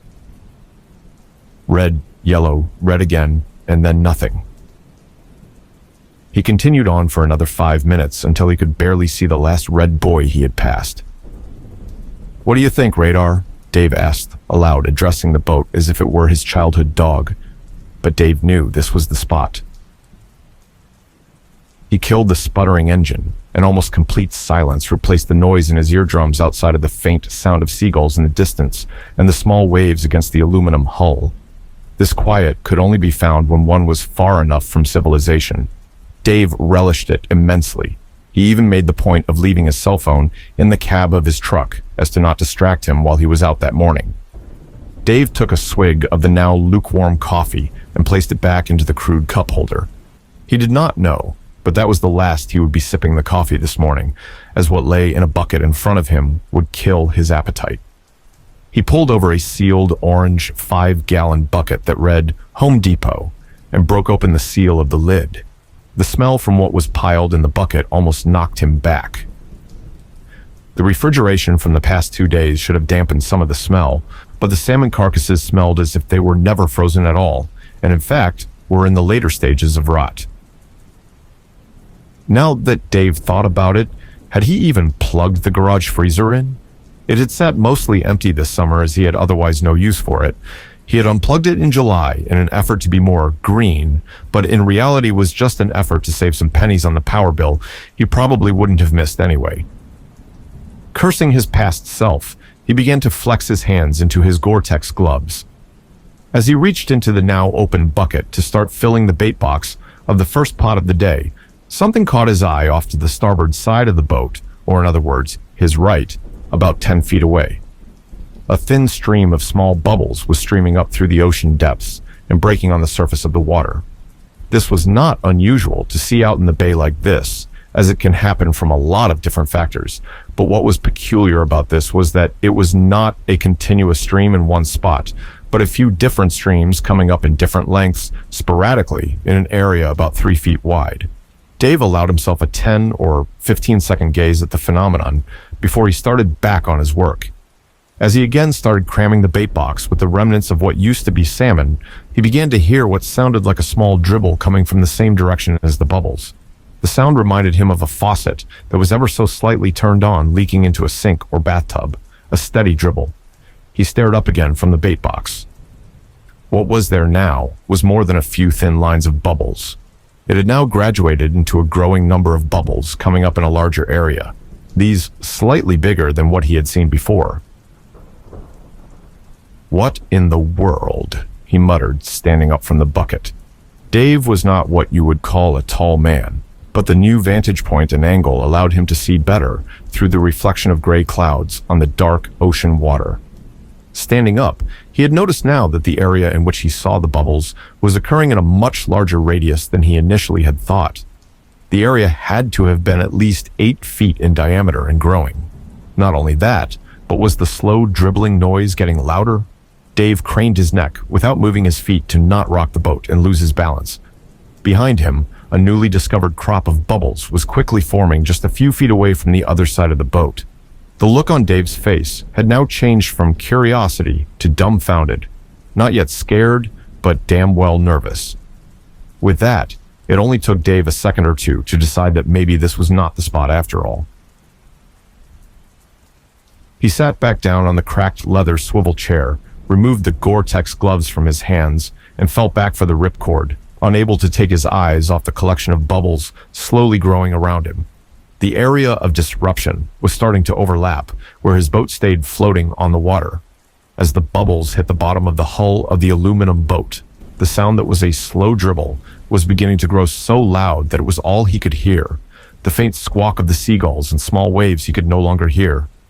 His hand found the ripcord and tugged on it meekly to find tension in the line. Dave then took his eyes away from the unveiling scene around him, looked back at the engine, placed his other hand atop it to use his balance, and then yanked back. The engine came to life with a small sputter, which he could not hear, but felt with his hand on the engine, and due to the small line of cooling water jutting from the exhaust port indicating it was on. The noise from whatever was happening around him was now so loud that it reminded Dave of buzzing cicadas that he had heard as a kid when visiting his Aunt Laurel in Arizona. The cicada buzz used to be so loud that it would drown out the cheap Mexican landscaping that his aunt would hire during the heat of the summer. He looked up from the engine toward the shoreline that seemed so distant and tiny. Why had he come out so far? He thought regretfully. The distance from civilization no longer comforting Dave in the slightest. With that thought, he faced forward and throttled the engine. The initial sudden lurch forward knocked the coffee out of his cup holder onto the floor of the boat, and almost nearly spilled the still open bucket of bait just at his feet. Dave did not seem to notice. As quickly as the boat lurched forward, it immediately stopped. The Yamaha engine had almost certainly died. "Son of a bitch," Dave shouted. The noise grew impossibly louder still, and the amount of bubbles hitting the aluminum hull began to vibrate the boat. The water around radar now looked like it was coming to a boil. The vibration gave gooseflesh down Dave's bundled-up arms and legs. Dave was no longer messing around. With fierce determination, he spun around toward the engine, snatched up the ripcord in his right hand, and jerked hard like his life depended on it. This time, no stream of cooling water shot out of the exhaust port, indicating it was on. But Dave wasn't looking for the stream of water from the exhaust port. He was distracted with what was now sitting in his hand. The frayed line that was the ripcord had snapped away from the Yamaha engine and dangled dumbly out of Dave's hand that clutched the knob.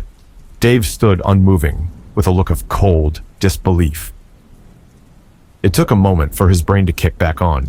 Snapping back into reality, Dave began looking around wildly in all directions for any indication of life, looking for a boat to wave at frantically for help, but he did not see any boats. Where was everyone? He knew it was early, but this was opening day. There had to be others out on the bay. Although there were others out that day, Dave did not know that soon after departing the boat launch, the older gentleman whom he had waved to backed his large trailer and boat directly into the dock with such force that it dislodged the dock for any other would-be crabbers that morning. Later, the old man would blame the curve that led down to the boat ramp, saying that it should not be so sharp. This reasoning would not ultimately save him from the fact he would be paying to repair the dock, but others did agree with his statement. That singular boat launch was the most popular, not only due to its convenience, but also because it was the only one serving the general public in the area. You would have to drive 45 miles out of Brim Bay to the adjacent harbor of Awaktu Bay to launch, which many folks ended up doing that day. One individual even remarked Dave was one lucky fuck, as they watched the sole crabber drone out into the bay that morning, disappearing to a dot as they made plans to drive to the adjacent harbor. Dave patted down his faded jeans for the familiar lump, feeling for what he already knew wasn't there, his cell phone. Radar was not equipped with a radio. It wasn't used enough to garner such a thing, but Dave could not help thinking about how stupid he was to not bring anything except his fucking wallet and crabbing license. The mounting frustration came out as a loud fuck almost involuntarily from Dave's mouth. He was stranded. The now completely enveloped boat was jostling back and forth, making it impossible to stand without the chance of falling overboard. Dave could imagine a fastened seatbelt sign popping up above him as he sat back down, a captain coming over the intercom. "Sorry, folks. We are going to be hitting unexpected turbulence. Please fasten your seatbelts for your safety until we turn off the light." Dave braced himself on the engine and rim of the boat, waiting for whatever was to come next. The vibration and hum chattered his teeth. Dave clamped down hard, trying to prevent his jaw from moving. Off to the right of Dave, a dim blue-gray glow could now be seen emanating from where the original batch of bubbles had sprung up earlier. At first, it was about the size of a small dinner plate, but as it grew brighter, it also started expanding. The water slowly stopped bubbling and was now steadily churning as the surface tension of the water kept breaking repeatedly, as if a submarine were rising from the depths. The noise from the bubbles was replaced with a low-toned hum that resonated with both the boat and Dave's tense body. The slow-growing blue light was now the size of a large transit van. The hum so loud, it began to blur Dave's vision, making his eyes water. With morbid curiosity and fear, Dave leaned over the side of the beat. Squinting hard, Dave had a hard time discerning what was now only 15 feet below the water's surface. The confusion was not only due to his blurring vision, but also because what he saw made no sense. Large interlaced silver rings spun below the boat. Multiple rings rotated counterclockwise and clockwise independently at a slow, gentle speed. Inside of the rings appeared to be a cube. No, a sphere within a cube that was glowing with a bright blue light. Dave could not tell, but the rings seemed to have something etched along the outside of the bands, something not in any language he knew. The low-toned hum seemed to be emitting directly from this object that lay below the boat. At the outer edges of the blue light that emanated from the sphere, Dave saw what had to be a large fish moving in and out of the edges of the light. Dave leaned further, his face catching licks of the roiling water, and tried to focus his vision as best he could. A large silhouette was cast in the glow of the object. The shape of the dark silhouette looked more humanoid than fish-like, although it had tendencies of both. Its elongated appendices, jutting out from its unmoving body, bobbed in and out of the glow as they moved with the current. Dave could swear whatever this thing was, it could see him. He saw no eyes or face, but he knew it could see him. This was not a fish moving in and out of the light, but a person with impossibly long arms and legs. The head of the being did not look like a single head, but something larger. The silhouette was dark, but he could swear the large oval-shaped head was staring directly at him. Dave was frozen, staring at the creature in horror and amazement. He tried pulling his head away, but his body was no longer obeying his mind. A new noise had popped up, something coming from what seemed to be the creature. A loud moan was being broadcasted directly into his head, along with the hum from the object. The moan pitched up and down continuously, sounding ancient and guttural. The moan seemed undecipherable, but in Dave's mind, a small phrase began to repeat. "We have come, we have come, we have come, we have come." Dave could not move his fixated gaze, but could open his mouth to scream, his eyes now streaming with blood as he was forced to stare at the horror below. Without notice, a beam of light shot up from the rings and hit the left half of his face. The intense burning sensation slapped him from his gaze. The sudden jolt of pain seemed to grant his freedom of movement. Quickly reeling back from the scene below, he reflexively brought his hands up to his face, throwing him off balance. Stepping back to catch his weight, his brown boot caught on the stacked crab pots. Dave started to careen down toward the edge of the boat, thinking for 1 second that he might be heading toward the dark water. Instead, his head clipped the side of the boat, knocking Dave unconscious and strewn beside the crab pots. It was dark when Dave came to. The feeling of opening his eyes to complete and utter darkness disoriented him, but his vision slowly began to adjust. Had he dreamt of the events? That thought slowly started to fade as he felt his face and recoiled from the touch. He was badly burnt. On top of that, he seemed to have limited vision out of his left eye. He stuck out his hands in front of him. Closing his right eye, he could barely make out the digits extending from both hands. The eye ached, but not as bad as his head and face. A new thought came to him. Was he closer to shore, or had he moved farther out? Pondering this, he sat up. He couldn't tell from his surroundings. It was too dark to see the shore. He knew his better half had to have called the Coast Guard by now, but if they were looking for him, they weren't looking in the right spot. No lights shined on the horizon. No helicopter blades whirred. No boat engines rang in the distance. The only noise he could hear was a faint, low-pitched hum. What was prominent to his dazed senses was an awful smell, the salmon from earlier that morning.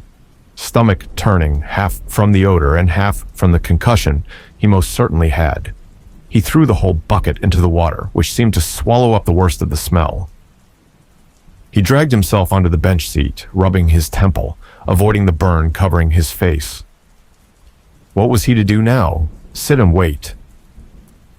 Dave was not too fond of that idea, but he almost certainly would be forced to do it. He scanned the horizon again, looking into the air for a helicopter, a plane, or anything at all. Would they be looking at night? He didn't know. Dave couldn't even see the stars that night due to the morning overcast persisting through the day and now into the night. Dave turned his focus to the low, subtle hum that seemed to be a faint version of the hum he had heard earlier that morning.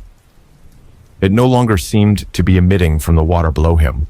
The surface lay almost perfectly still in the cool night, vastly different from this morning. The faint hum seemed to be coming from above him. Dave looked straight up. Squinting, he could barely make out the twisting of rings some 50 feet above. A frog caught in Dave's throat, and an involuntary whimper tried to escape his lips. Dave remembered now. He stood to his feet. "What do you want?" Dave shouted. "What the fuck do you want?" Dave was no longer scared. He was mad, dog angry. If he was to die, he would not die a coward. "You piece of shit, what?" Blue light began to glow from the object above. The low-pitched hum exploded now, almost as loud as it had been before. The blue light formed into a circle, then slowly started to funnel down to the boat below. Dave froze, tensing up. He pictured the creature silhouetted in the dark water from earlier. The long arms and legs extended out from the dark shadow that looked up from the depths. Dave's eyes shot down to the boat, scanning the items he brought along that day. He needed a weapon. The funnel of light halfway down now, he scrambled around on his hands and knees, frantically looking for what he always brought with him. His hands found the small pouch tucked under the bench seat closest to the stern. Ripping it open, he brought out a small pocket knife used for cutting line or small rope. Not the most ideal weapon, but it would do. He stood back up, looking into the light. The light was almost touching his head. Dave's courage began to wane. He shrank from the light, almost touching his face. Feeling desperate in a last-ditch effort, Dave decided to do the unthinkable. He dove off the edge of the boat. Dave closed his eyes, waiting to meet the embrace of ice-cold water, but it had not come. He slowly opened his eyes. The blue light now fully enveloped him. He was staring down at the boat. His body was not moving toward the water, but moving slowly up and away. He spotted the pocket knife he had pulled out laying useless in the shrinking boat below. A loud moan began filling his ears, pitching up and down, mixing in with the low-pitched hum. Dave hysterically screamed out, "Please! What do you want? God, what do you want?" The loud moan projected a phrase into Dave's mind as it had done before, and this time he heard a voice along with the phrase. A loud guttural moan bellowed into not only his mind, but his whole body. The light blinked out. The low-pitched hum was gone. Dave was gone. Radar sat idly on still water, a slight breeze now swaying the boat ever so slightly. The sun began to crest the horizon as the early morning dawn filled with the first rays of light. The horizon slowly transitioned from darkness to a soft shade of blue. In the distance, the faint sound of a helicopter's blade whirred.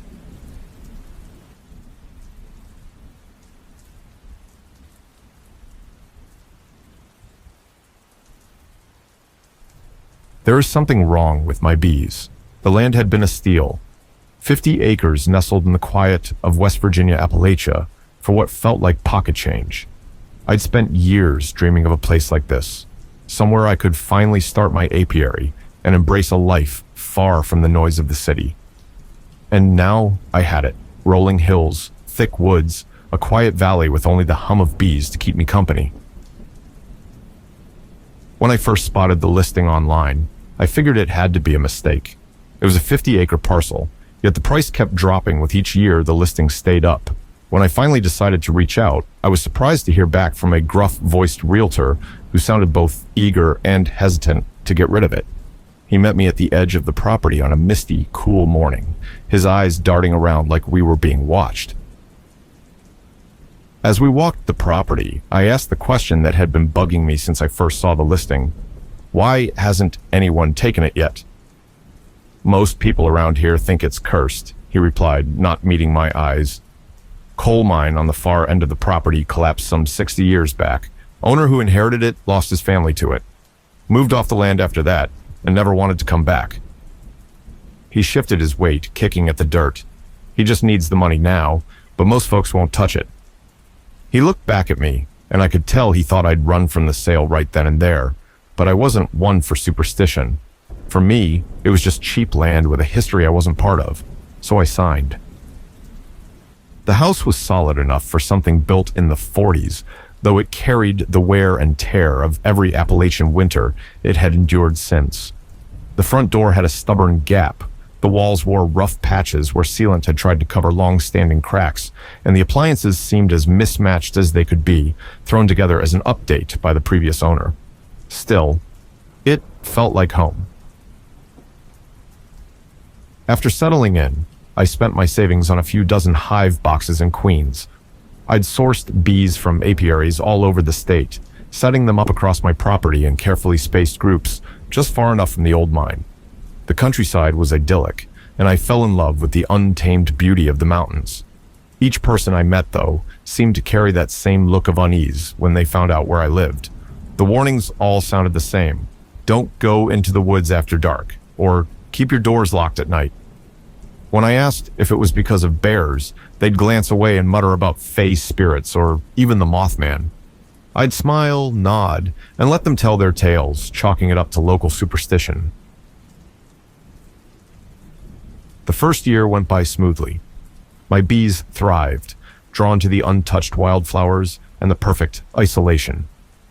When the time came to harvest the honey, I set out to the hive site early in the morning, prepared for the sticky, sweet work ahead. As I checked each box, though, I noticed something strange. About a third of my hives were empty, yet they seemed full of capped honey. Or so I thought. I cracked open one of the frames, expecting the usual golden bounty, but a foul odor met my nose, a sickly, rancid smell that made me gag. The honey within was a dark, reddish brown, thick and congealed, like something dead. As I inspected the abandoned hives, I kept running through the possibilities in my mind. No signs of parasites, no signs of moths or mites, and certainly no sign of the queen absconding. Earlier that spring, I'd done a few splits for the stronger hives, though being a new setup, I hadn't needed to do many. All signs had pointed to healthy colonies, yet here I was, staring into boxes that should have been full of life, met only with the sticky weight of something foul. I pried open another frame. Usually, the hum of the bees around me was like a kind of white noise, a calming background that made the solitude out here bearable. This time, though, there was nothing. Just silence, broken only by the scrape of my hive tool as I opened the frame. I held my breath, not knowing exactly what I was expecting, but as soon as the frame came free, a wave of stench hit me, like the pungent reek of something dead, rotting in the summer heat. I gagged, stumbling back, fighting the urge to empty my stomach right there in the field. I forced myself to examine the honey. It wasn't the golden nectar I'd been expecting. Instead, it was thick, dark, and tinged a sickly reddish brown. The sight alone was wrong, but the smell, like decaying roadkill mixed with something chemical and burnt, was almost unbearable.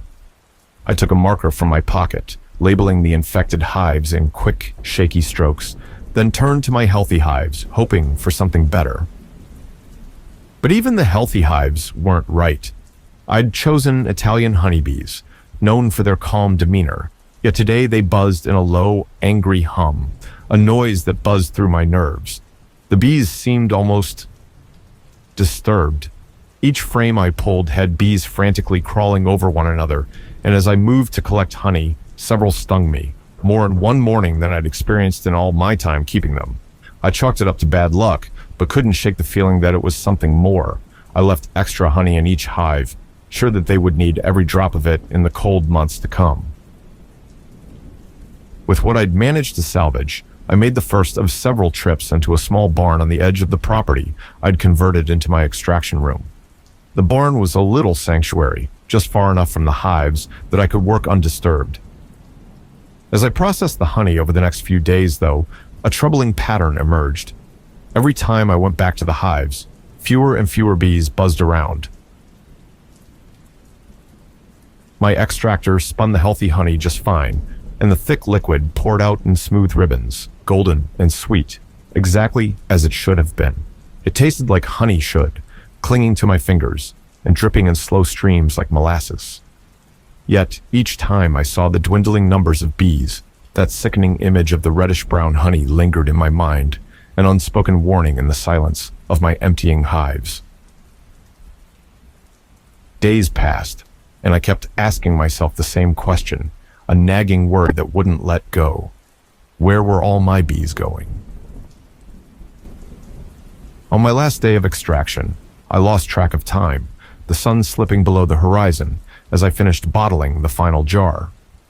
Darkness had settled over the property, and as I locked up the barn, a thick chill settled in my gut. Out here, night came fast, drowning the hills in deep shadows and swallowing any trace of light.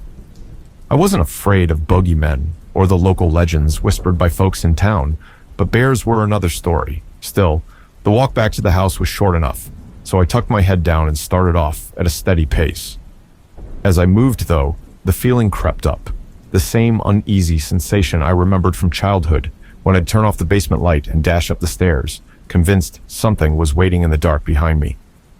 I quickened my pace, the crunch of my boots filling the silence, but I could feel a prickle across the back of my neck, that ancient instinct whispering that I wasn't alone. Ahead, the house sat like a shadow against the dimming sky, but just as I reached the edge of the yard, a faint sound stopped me cold, a hum rising from somewhere in the distance. I froze, listening. It was the sound of bees, unmistakable and growing louder with each second. Slowly, I turned to face the woods. My eyes were still adjusting, but as I stared into the trees, a shape began to emerge. Something large, hulking, and black loomed in the shadows, shifting in sporadic jerks that reminded me of a bear, but something was wrong. Its movements were jerky and uneven, not like any animal I'd ever seen. A strange buzz filled the air, not the smooth, calming hum I was used to, but a chaotic mix of pitches that clawed at my nerves. I unslung the rifle from my shoulder, raising it to my chest as the figure moved closer. I squinted into the dark, my finger hovering over the trigger as I tried to make sense of what I was seeing. Its shape was bear-like, but the sound coming from it was alive, as if the creature itself was buzzing. My stomach twisted, a sick dread creeping up as the figure stopped, just within the edge of the forest. The creature's eyes caught the faint light from my porch, reflecting back a sickly, unnatural glint. I couldn't tear my gaze from it, feeling a pulse of raw, electric fear surge through me. Without thinking, I squeezed the trigger, the rifle's sharp report ringing through the mountain air, loud and raw against the night. The creature didn't roar or stumble as a bear might. Instead, it took off in a burst of movement, crashing through the underbrush with a speed and agility that made my skin crawl. The buzzing sound waned as it retreated, the forest swallowing its furious hum as it disappeared back into the blackness, leaving an eerie, consuming silence behind. I stood there, breath clouding in the night air, staring into the trees long after it had gone, waiting for that horrid sound to return. But there was nothing, just the hollow quiet of the woods, an unnatural silence that somehow felt wrong. The only thing that moved was my hammering pulse. Slowly, I lowered the rifle, my heart pounding against the heavy weight of the weapon, and backed away toward the house, unwilling to turn my back on the forest. I barely slept that night, replaying the low, chaotic buzz in my head every time I closed my eyes. Even buried under the covers, I could almost feel the presence of that creature still out there, waiting in the dark. By dawn, I was out of bed, bleary-eyed and unsettled, unable to shake the feeling that whatever was out there hadn't gone far. After I'd gathered enough courage and daylight was on my side, I took my rifle and headed back toward the spot in the woods where I'd fired at it. The morning was crisp, and the forest was draped in silence, each step of mine seeming to echo louder than it should. Near the place where I remembered seeing the creature, I spotted the rifle casing glinting in the dirt. I pushed further into the underbrush and soon came across something else. A thick, dark smear on the leaves and branches, black and slick, like tar but thinner, almost runny. I crouched closer, breathing through my mouth to avoid the stench that hit me. It was the same rancid, sickly sweet smell I'd found in the infected hives, but amplified, like the decay was infused with something darker, something wrong. The dark residue clung to the leaves, and as I examined it, I couldn't help but think back to the foul-smelling honey from the day before. Curiosity flared up, overtaking my dread, and I turned back toward my hives, determination replacing my fear. I'd put off investigating the infected honey, wanting to avoid that stench. But now, I needed to know what exactly was going on with my bees. When I arrived at the hives, the sight made my stomach drop. The entire area was silent, every single hive empty. The reassuring hum I had grown to love was gone, replaced by an eerie, lifeless quiet that made the hair on the back of my neck prickle. Almost 40 hives, and not a single bee remained. I could feel a pressure building in my chest as I pulled out frame after frame, each one thick with that rotten, red-brown honey. The day before, the hives had been mostly fine, despite the infected few, but now, Now there wasn't a living bee to be found. I hauled several frames of the rancid honey back to the barn, set on seeing this through. I lit the burner and heated my uncapping knife, working as I'd done 100 times, though this time each movement felt heavy, uncertain.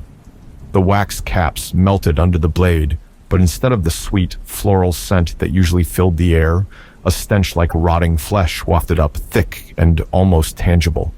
I gagged, nearly doubling over, but forced myself to continue. Beneath the wax, the honey oozed out, a thick, dark red, bordering on black.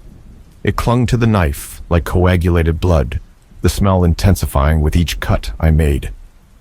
My eyes watered, and a wave of nausea hit me as I uncapped a dozen frames, struggling to keep down the bile rising in my throat. It was honey in form, but everything about it was wrong. Too thick, too dark, and that god-awful smell. Gritting my teeth, I loaded the frames into the extractor, desperate to get whatever this was out of the comb. As I spun the frames, the honey oozed out in slow, syrupy streams, pooling in the extractor's basin. The foul liquid clung to the metal, moving almost reluctantly, like it didn't want to be disturbed. The smell hung in the air, a rancid mix of decay and burnt sugar that seemed to settle in the back of my throat. I decided I needed answers. I had no idea what I'd find, but I wanted to send a sample of the tainted honey to a lab, anywhere that might be able to tell me if there was something in the environment, or worse, something lurking in the old coal mine that was affecting my bees. I uncapped the extractor spout and watched as the honey poured into the bucket in a thick, viscous stream, oozing like clotted blood. It had the consistency of syrup, left to sit in the cold too long, congealing and reluctant to flow. The sight of it, dark and pulsing in the dim barn light, made my skin crawl, and I had to resist the impulse to dump it out and walk away. I capped the bucket and set it on the workbench, knowing that, for now, I'd have to let it sit there, waiting like an accusation. Something was wrong with my bees, and even though I couldn't shake the memory of that creature in the woods, part of me hoped I was dealing with something simpler, some natural contaminant, some environmental hazard. That night, I bottled what I could of the good honey, my mind cycling through images of the creature, the rancid honey, and the black ichor smeared across the leaves. Each sound in the quiet house set me on edge, and when I finally turned in for the night, sleep was fleeting, broken by restless dreams of a buzzing swarm and those evil eyes staring back at me from the forest.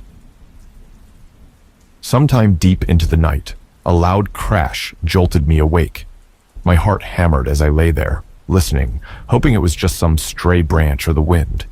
But then I heard it, the unmistakable sound of bees, the furious buzz of a swarm coming from the direction of the barn.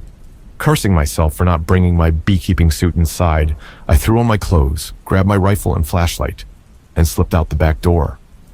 The cold air hit me like a slap, heightening every nerve as I crept across the yard toward the barn. The buzz grew louder as I got closer, an angry, pulsating noise that made the hair on the back of my neck stand on end. My flashlight beam cut through the dark, landing on the barn doors. They were wide open, swinging gently in the breeze. I kept those doors locked with a chain, secured every night to keep out any curious animals, but now the chain hung loose, as if something had wrenched it free with ease. I tightened my grip on the rifle, every instinct in me screaming to turn back, but I forced myself forward, stepping over the chain and shining the light into the barn. The swarm was everywhere, bees darting and swirling in a chaotic frenzy, so thick they looked like a storm cloud of black and gold, filling every corner of the barn. And in the center of it all, standing amid the furious swarm, was the bucket of dark honey. The lid lay twisted off beside it, the sickly liquid spilling over the rim, dripping onto the barn floor in thick, sluggish drops. The swarm whirled in violent chaos around the bucket, thickening the air with the furious hum of countless bees.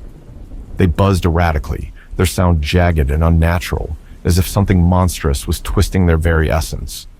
My flashlight trembled in my hand, illuminating the spilling honey, dark and viscous, dripping over the rim like a slow bleed. Then, from the far shadows of the barn, a shape began to emerge. The beam of my flashlight caught the edge of something massive and hunched, dark fur slick with patches of what looked like congealed blood. The creature moved slowly, dragging itself out of the shadows, each step accompanied by a rattling, wet breath. Its eyes, red and gleaming, fixed on me with an intelligence that seemed ancient and hungry, far too knowing for any animal. It straightened slightly, towering above, and that's when I saw it. The thing had a mouth, but not like any mouth I'd ever seen. From its chin down to its navel was a gaping, grotesque maw, lined with rows of twisted, jagged teeth, each one yellowed and uneven. The flesh around the maw was stretched and torn, as if it had split open under its own sickening hunger. Inside, the mouth was a pit of darkness, wet and glistening, and I could see flashes of those serrated teeth glinting as it moved. The creature's gaze was locked on me as it took a step forward, the maw twisting into what could only be described as a smile, the lips, or what passed for lips, curling back to reveal even more teeth. A slathering hiss escaped from the monstrous chasm, a sound that raised every hair on my body. Suddenly, the swarm surged towards me, as if following some unspoken command from the creature. The bees struck like a storm, their stings piercing through my clothes, jabbing into my skin with merciless fury. I stumbled back, trying to shield myself, but the pain was everywhere, hot and sharp, each sting pulsing with venom. The buzzing was deafening, filling my ears, clawing into my mind. In a frenzy, I raised the rifle, barely able to keep my aim steady as the swarm attacked, stingers burrowing into my face, my neck, every inch they could reach. I fired blindly, the shot echoing through the barn. The creature lurched, its maw splitting wider, and it let out a horrid, gurgling roar that sounded like it came from the pit of some endless, hellish cavern. I fired again, this time catching it in the shoulder. Black ichor sprayed from the wound, thick and foul-smelling, mingling with the stench of rotting honey. The creature staggered, momentarily retreating, and I seized my chance, turning and running for the open barn doors, tearing through the swarm as they tried to follow me. Behind me, that horrible, guttural roar rose up once more, and the swarm broke off, as if summoned back to their master. I glanced back just long enough to see those red eyes fixed on me from the darkness, the gaping maw closing, only to open again in a silent, taunting promise. I stumbled out of the barn and into the night, bruised and burning from the stings, heart pounding with the terror that it would come after me, that it would come for whatever was left. The creature dropped to all fours, its massive, twisted limbs propelling it forward in a horrifying sprint.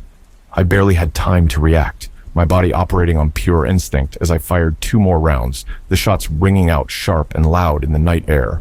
But it didn't stop. It barreled toward me, faster than any animal I'd ever seen, jaws gaping in that nightmare maw.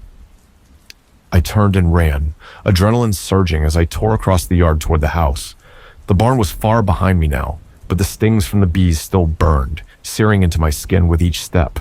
I gritted my teeth against the pain, trying to reload as I stumbled, forcing myself to focus despite the agony that laced through every inch of my body. My hands were shaking as I finally got around chambered, and without slowing down, I whipped around and fired. The shot struck home, and the creature halted, its twisted body jerking as a wretched howl escaped its open maw. The sound was somewhere between a scream and a death rattle, filling the air with an unnatural echo that made my skin crawl. Then, just as suddenly, the bees attacking me dropped to the ground, littering the yard in a sickening splatter, their bodies piling around my feet in a grotesque, sticky mess. I felt their tiny corpses hit my skin, felt their stingers break off inside me, but the intense buzzing had dulled, weakening as if the force driving them was finally retreating. I forced myself to look up, catching the glint of a single red eye shining out from the darkness. The creature stared back at me, wounded but still seething with that primal rage, until, with a shuddering breath, it turned and disappeared into the trees, the broken buzz of bees following it like a death march. The forest swallowed them both, leaving only the quiet and a low, fading hum. I stumbled the rest of the way to the house, my mind spinning and my body on fire. In the bathroom, I collapsed against the sink, barely able to recognize the reflection that looked back at me. My face, neck, and hands were swollen with stings, red welts forming where the bees had latched on, and my clothes were covered in dead bees, their sticky black ichor staining the fabric. Broken off stingers jutted from my skin, each one leaving a small, painful pulse of venom. Shaking, I began pulling out the stingers, one by one, feeling the sting each time. The ichor clung to me in thick patches, its rancid, sickly sweet smell filling the bathroom. I scrubbed at it frantically, but it felt like it had seeped into my very skin, lingering in my hair, my clothes, everywhere. When I finally looked up, the creature's blood-red eye was still burning in my mind, a smoldering ember that wouldn't let go. I didn't know what I had just encountered out there in the barn, but whatever it wasn't finished with me. And as I stood there, stripped raw and aching, I knew that this place, with its cursed land and rotting honey, was no longer mine. It belonged to that creature now, and I had been nothing more than an intruder. I spent the next hour meticulously washing off the foul-smelling ichor, scrubbing my skin until it was raw and red. The stingers came out one by one, each removal a fresh jolt of pain that spread through my whole body. There were barely any places the bees hadn't stung. My skin was swollen and pulsing with venom, every nerve alive with a deep, throbbing agony. When I finally lay down, exhausted and sore, I felt the phantom hum of those bees beneath my skin, echoing in my bones. Sleep, when it came, was restless and fractured. I drifted in and out, the pain a constant, gnawing reminder of the nightmare I'd just lived. By morning, though, the swelling had receded, far faster than I'd expected. My skin felt tender, but the worst of it was gone, and the venom's fiery pulse had dulled to an uncomfortable ache. As the morning light crept across the yard, I knew I had to go back to the barn and face whatever was left of the night's horror. I steeled myself and opened the barn door, the sight inside freezing me in my tracks. The floor was carpeted with the remains of my bees, thousands of tiny bodies lying in thick piles, each one dusted with that black, tarry substance. Pools of the blood-red honey had oozed across the dirt floor, glistening in the dull light, the stench of decay and sweetness so overpowering that it turned my stomach. But something about the honey was different. It still smelled like rot, that sickly sweetness hanging thick in the air, but now it almost seemed to beckon, as if something buried in that cloying scent was calling out to me. I don't know what possessed me, but before I knew it, my hand reached out, dipping a finger into the honey. I lifted it to my mouth, feeling its strange warmth as it slipped over my tongue, a deep, intoxicating taste that was both horrible and irresistible. After that, things are hazy. I can remember brief flashes, a blinding rush of heat through my veins, my skin prickling as if thousands of tiny legs were crawling under it. Then darkness and a deep, gnawing hunger that seemed to consume me from the inside out. When I finally came to, I was lying on the cold tile of my bathroom floor, naked and aching. The rancid, sweet taste of the honey lingered in my mouth, clinging to my lips, thick and sour. My muscles ached as I forced myself up, reaching for the bathroom light, and as I looked into the mirror, my hand froze midair. Running down my chest, from my collarbone to my navel, was a line of teeth, sharp and jagged, interlocked like a zipper, pressing up against my skin from within. Each one was small but sharp, stretching the skin as if something inside me was trying to break free. My hands trembled as I reached up, touching the edges, feeling the points where skin met teeth, and a deep, hungry craving bloomed in my chest. I wanted more. The honey, the foul, bloody honey that had taken my bees, that had summoned that thing from the woods. I could still taste it, sweet and rotting on my tongue, and I needed it, desperately, completely. The creature in the barn, the monster with the endless maw, had left something inside me. And as I stared at myself, the zipper of teeth grinning back at me in the dim bathroom light, I understood one thing clearly. Whatever hunger it had passed on, whatever part of itself now lay under my skin, it was awake. And it wasn't done. I wanted more. The honey, the foul, bloody honey that had taken my bees, that had summoned that thing from the woods. I could still taste it, sweet and rotting on my tongue, and I needed it, desperately, completely. The creature in the barn, the monster with the endless maw, had left something inside me. And as I stared at myself, the zipper of teeth grinning back at me in the dim bathroom light, I understood one thing clearly. Whatever hunger it had passed on, whatever part of itself now lay under my skin, it was awake, and it wasn't done.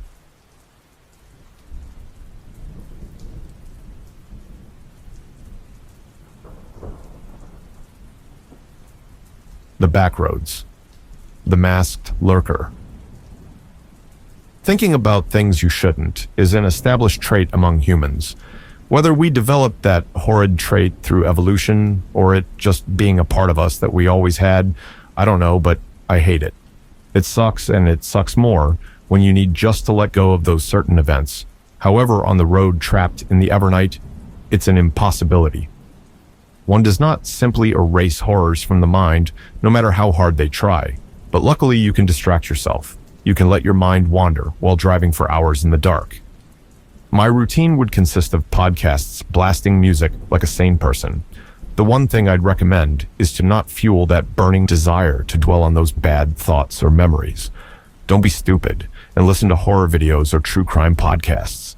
Don't listen to that conspiracy theorist who has his radio station and has the southern voice that draws you in for it, will only bring you to contemplate the strange happenings in your neck of the woods, along with the healthy dosed distrust with the government staples of the country. Not that his points aren't entirely wrong, but most people rather live in bliss. Don't listen and think about the creepy shit on the radio, podcast, whatever. Just leave it as background noise. Believe me when I say the allure of horror should be kept to fiction, as inviting into your life is never a clever idea. And for the love of God and all that is holy, don't fucking text and drive. Now, you might be wondering, why can't I think about the creepy shit or bad memories in my life? And my answer should be obvious. It's creepy shit at night. I don't care about how brave or edgy you think you are. Out in the dark, that type of vibe can invite things to you, things that look human, but well, aren't. This was made clear to me that my thoughts out at night can both influence and attract certain entities to someone's location. Some of these beings may be beneficial and can be extremely dangerous. You might ask how some can be beneficial to you. Well, from what I've heard, there are helpful entities that grant people who might come across them with money, treasures, or a sense of peace. Others don't do anything remotely close to beneficial, but aren't exactly out to cause chaos to unfold. They just more or less linger in the limbo of the Evernight. The best description I can utilize for them is in the simplest terms, weird. Events that occur, be it creepy or riding on the side of weird, stupid shit, for instance. There are odd occurrences, like a clown car honking its horn 3 times, where one of the passengers grants you a sight of a full moon on a clouded night, a peculiar incident, to say the least. You may think to yourself, oh, I'm fine, it's just creepy clowns at night. Yeah, many people thought the same thing back in the late 2010s, and that ended up with people dead, so good luck with that mentality. See, in the Evernight, you should have at least 2 rules with you encounter horrifying shit. The first option is to run like hell, or rather, drive like a bat out of hell. The second, and the riskier, is to grab your gat and hold it sideways, and explain why this bitch done fucked up. That's assuming you have a Glock lying about inside of your car, and you can hit while holding sideways. If not, Plan 3 seems to work best for some of my fellow contracted coworkers from the various parts of the great United States. Shoot and drive. I listed the options above as such, because when it comes down to it, you must either fight or run. And I always say, when you choose to run, there is no shame in that. You're a regular person, after all, not the protagonist in a novel. When it comes down to decisions, you need to value your life and not play stupid games. I also give out these options because you want to learn from others, or you can be like my coworker. He told me about his time driving in the Evernight while I was still under his tutelage. He spoke to me often of his crazy experiences, and although he was extremely inebriated, along with smoking way more pot than a den dedicated to growing marijuana, I listened and took away lessons from him. And before you question why he was, I don't know why he decided to info dump his hellish stories onto me, but there were plenty of batshit tales that he experienced, which most likely led to his current state. However, being the kind person I am, I lent him my ear. Besides, when driving for nearly 12 hours a night, having someone ramble about their time working the job you are taking over helps immensely for the first weeks on the job. I'm more than positive he was a sober, great individual, but that person was long gone, and the man I had sitting next to me was nothing more than a shell who only functioned from strong booze and somehow managed to drive sober enough to get to his destination. It was enough to keep his employment, but of course, it wasn't for long. I made mistakes of dwelling on the terrible memories I made throughout my trips, and I allowed myself to let the supernatural influence my mind while driving, and it caused stress like no other. By this point in my life, I learned that the supernatural is very much real, and you should, at the bare minimum, give it the respect it deserves. Don't misinterpret what I say next. When you do night drives for as long as I have, no matter the main road or the back roads, you will have an experience that will be seared into your mind or several, and you should treat it with some kind of respect. Not saying you should give a supernatural entity polite speech or anything like that. What I mean is, if you encounter a monster, you treat the situation with some actual brain power and deal with it accordingly. For example, if you see a creature that resembles a human, stand up screeching in the road within your headlights. You shouldn't pull your phone out and film it and hope the cameraman rule applies to you. Life is not a movie, and it may not send a saving grace to protect you in the moment that does happen. Oh yeah, I forgot my old coworker story. This one isn't necessarily supernatural, at least I don't think it is true, but you can consider it an example of what I told you above. You should not put bad thoughts into the world, because the world may respond equally. I remember he told me a story. On one of his travels, he spotted a woman running from the wilderness into the main road, and he stopped for her. Her face was that of a gorgeous model, and she wore a beautiful white dress. He thought, score, at first, and rolled his window down asking where she needed to go. He was told she needed just to get to the next town as fast as possible so that her husband wouldn't find her and to at least take her to the hospital. He was asking what happened to her as she got into his vehicle, and she explained to him that she was beaten by him countless times, and she finally mustered up the courage to leave him.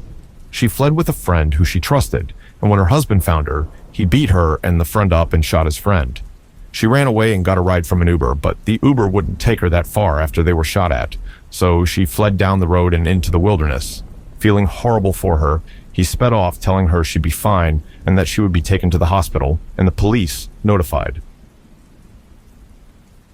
During this trip, she was asking questions and began to get sexual with him.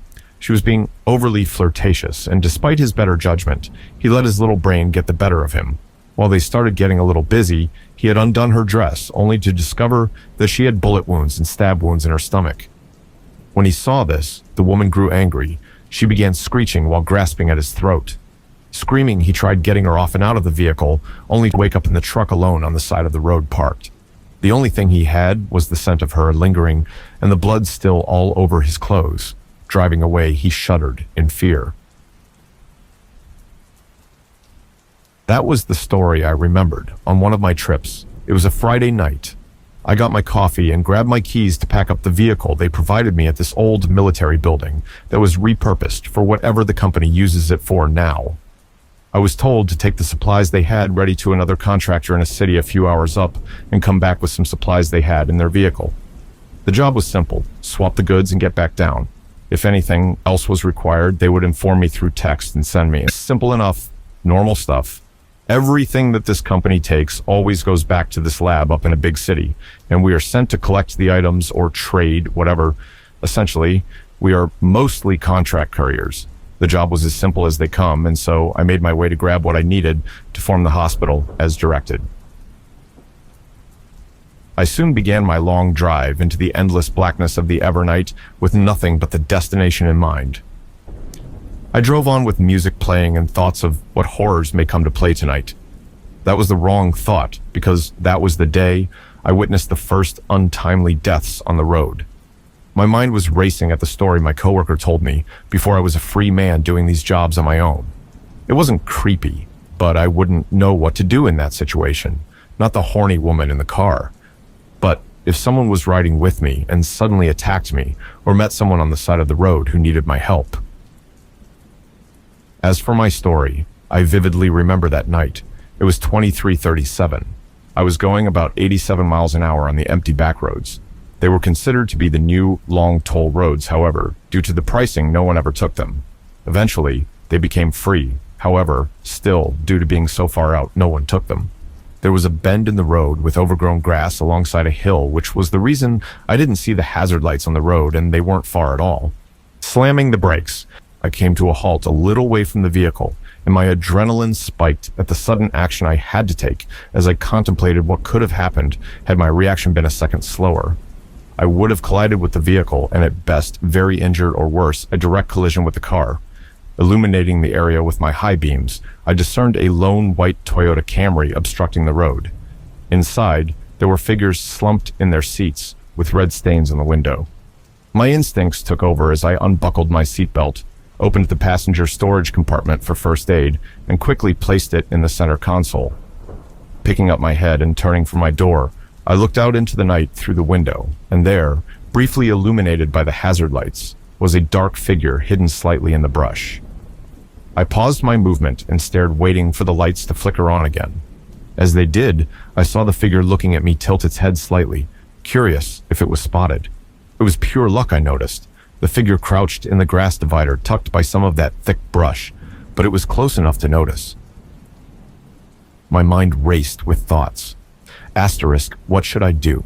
Should I drive off, open the door and scream at him to leave? No, I don't know what he has. If I don't do something now, he's going to make the first move. A few moments went by, and I decided to open the door.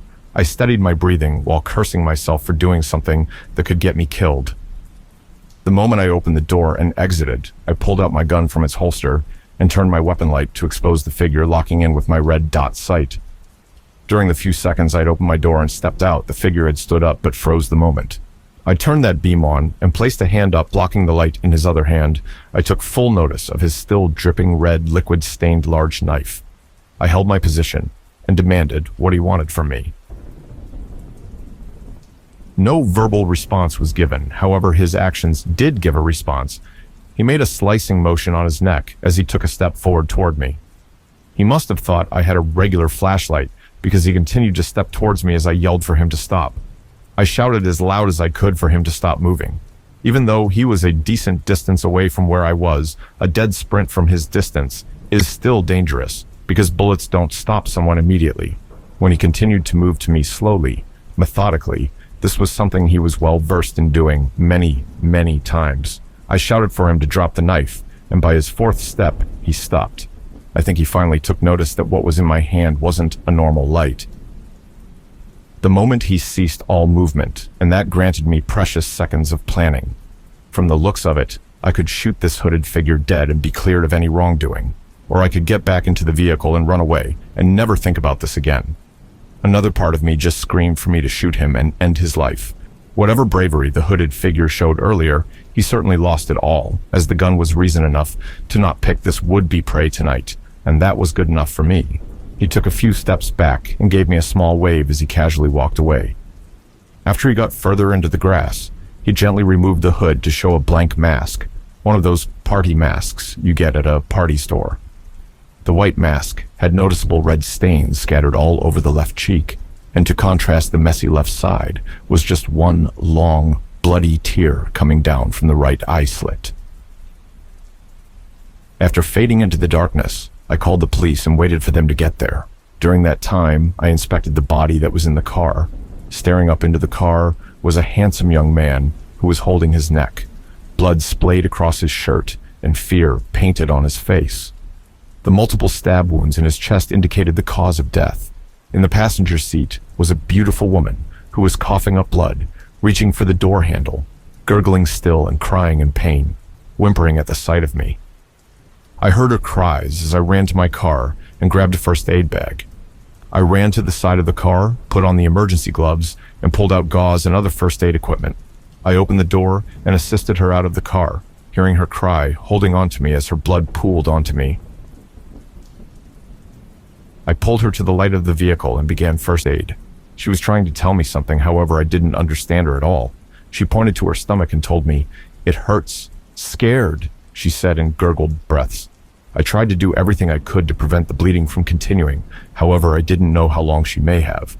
I cut her shirt with the emergency scissors and looked at her body. The source of her bleeding was the 3 stab wounds to her stomach. I grabbed some of the clotting gauze and began putting it onto the knife wounds and wrapping them around her stomach as her cries of pain echoed into the night. Minutes felt like hours, and I held her there in the night as she kept crying out for help. She was holding onto my bloodstained jacket as I kept her other hand on her wound, putting pressure on it. Occasionally, the sound of a crunch echoed in the grassy patches, to which my response was a sweep with my pistol, with the light on and ready to shoot. My fear grew not only for me, but the woman I now held in my arms. I was scared, not just for her, as horrible as it sounds. I didn't want to get stabbed by the masked man because that would mean certain death for both of us. My attention was stretched thin from both the sounds of the grass on the other side of the road and the young girl's moans of pain.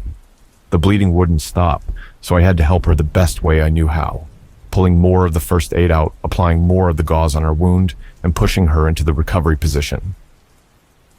I did my best to tell her to keep talking, fight through the pain, and keep telling me random facts about anything.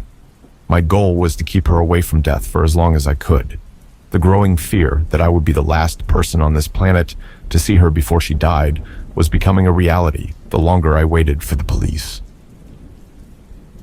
All the while, I kept on the lookout for the police.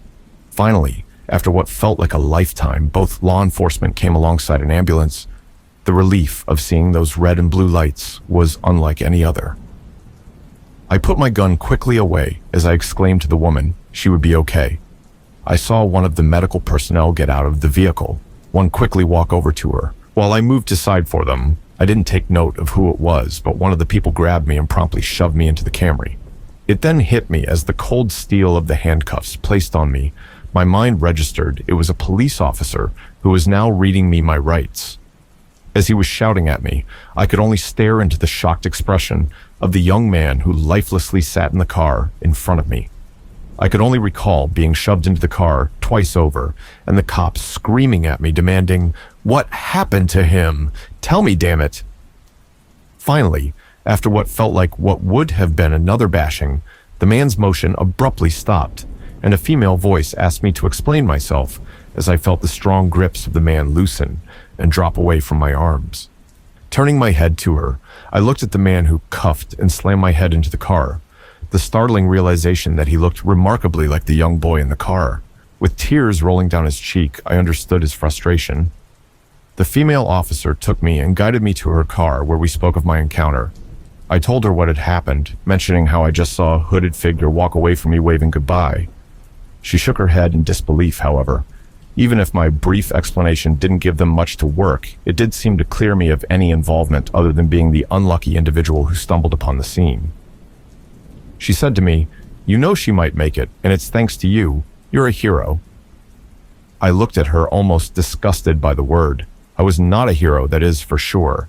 A hero would have done more. I did not even shoot the man responsible for it. She wrote down my information and said she would contact me if anything came up for whatever reason they would need me. But as far as they were concerned and needed, I was free to go after an hour. I thanked them, and her turning, I made my way to my vehicle.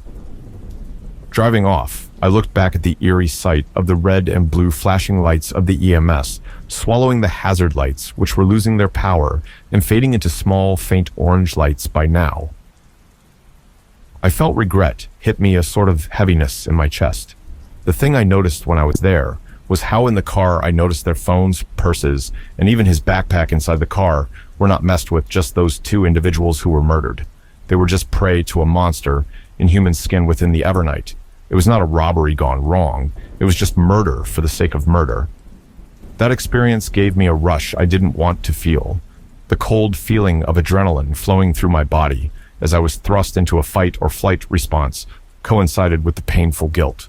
The guilt of not pulling the trigger and ending his life. That unhealthy guilt of knowing I let a monster get away into the darkness of the Evernight.